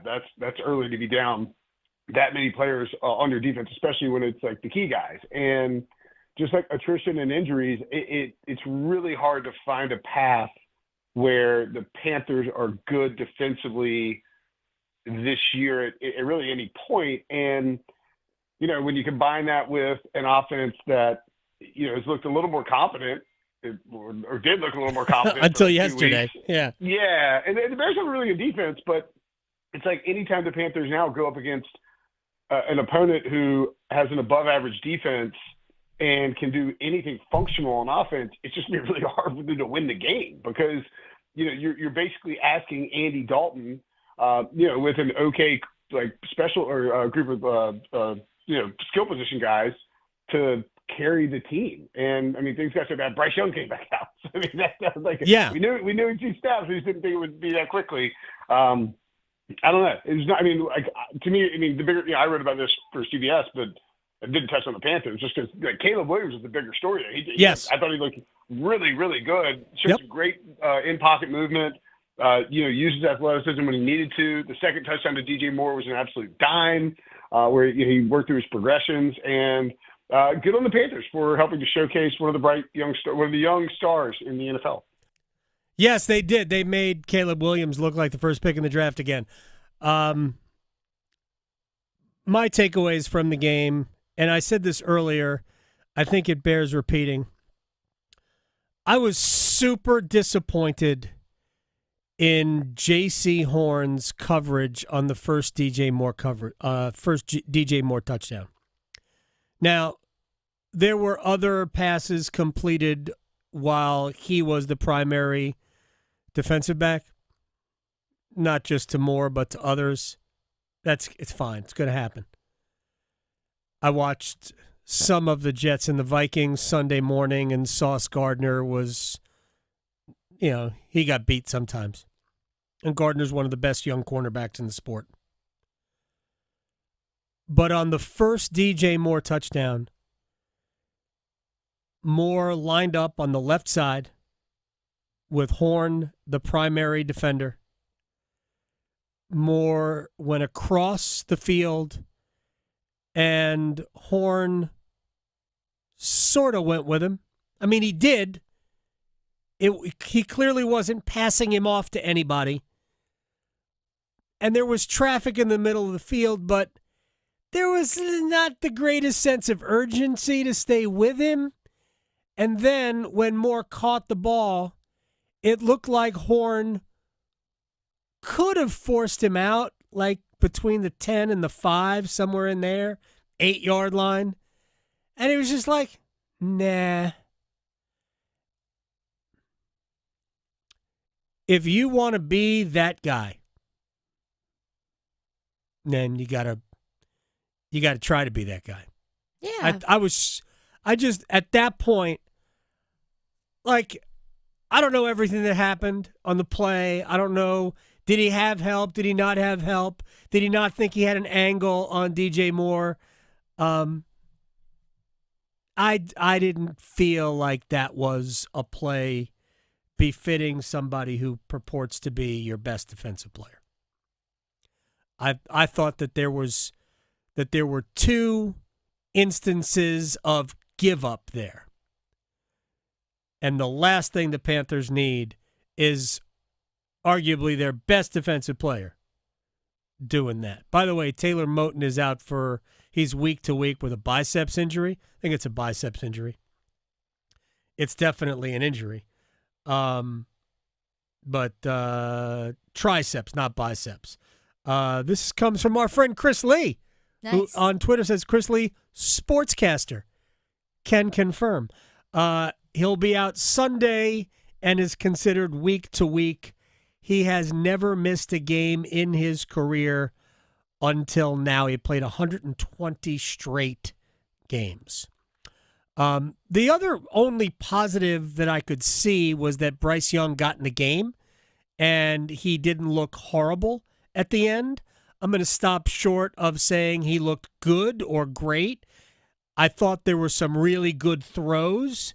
I thought the first throw to Miles Sanders was exceptional. However, I thought he escaped a pocket he didn't need to escape. So I'd just as soon Dave Canales design some like bootlegs and like sprint outs for him. Get him out of the pocket. If he wants to do that anyway, at least do it by design. It seems to me that Bryce is seeing a rush that isn't always there, which we've talked about before. Anyway, I appreciate all of you hanging out. Victoria, thank you very much. Good luck to all of you people who have an interest in tonight's football game or baseball games, and we'll see you tomorrow. Raleigh to Boone, Charlotte to Chapel Hill. Your Carolina is covered. Adam Gold on the North Carolina Sports Network. Hey, it's Adam Gold from my man, Coach Pete DeRuta, Capital Financial Advisory Group in Apex. He is the retirement planning guru, and he can help you cash in when you get to the financial red zone. What is the financial red zone? Well, you'll have to ask him. I can't help you with that. Certainly, that football team that plays from New York, that played in London,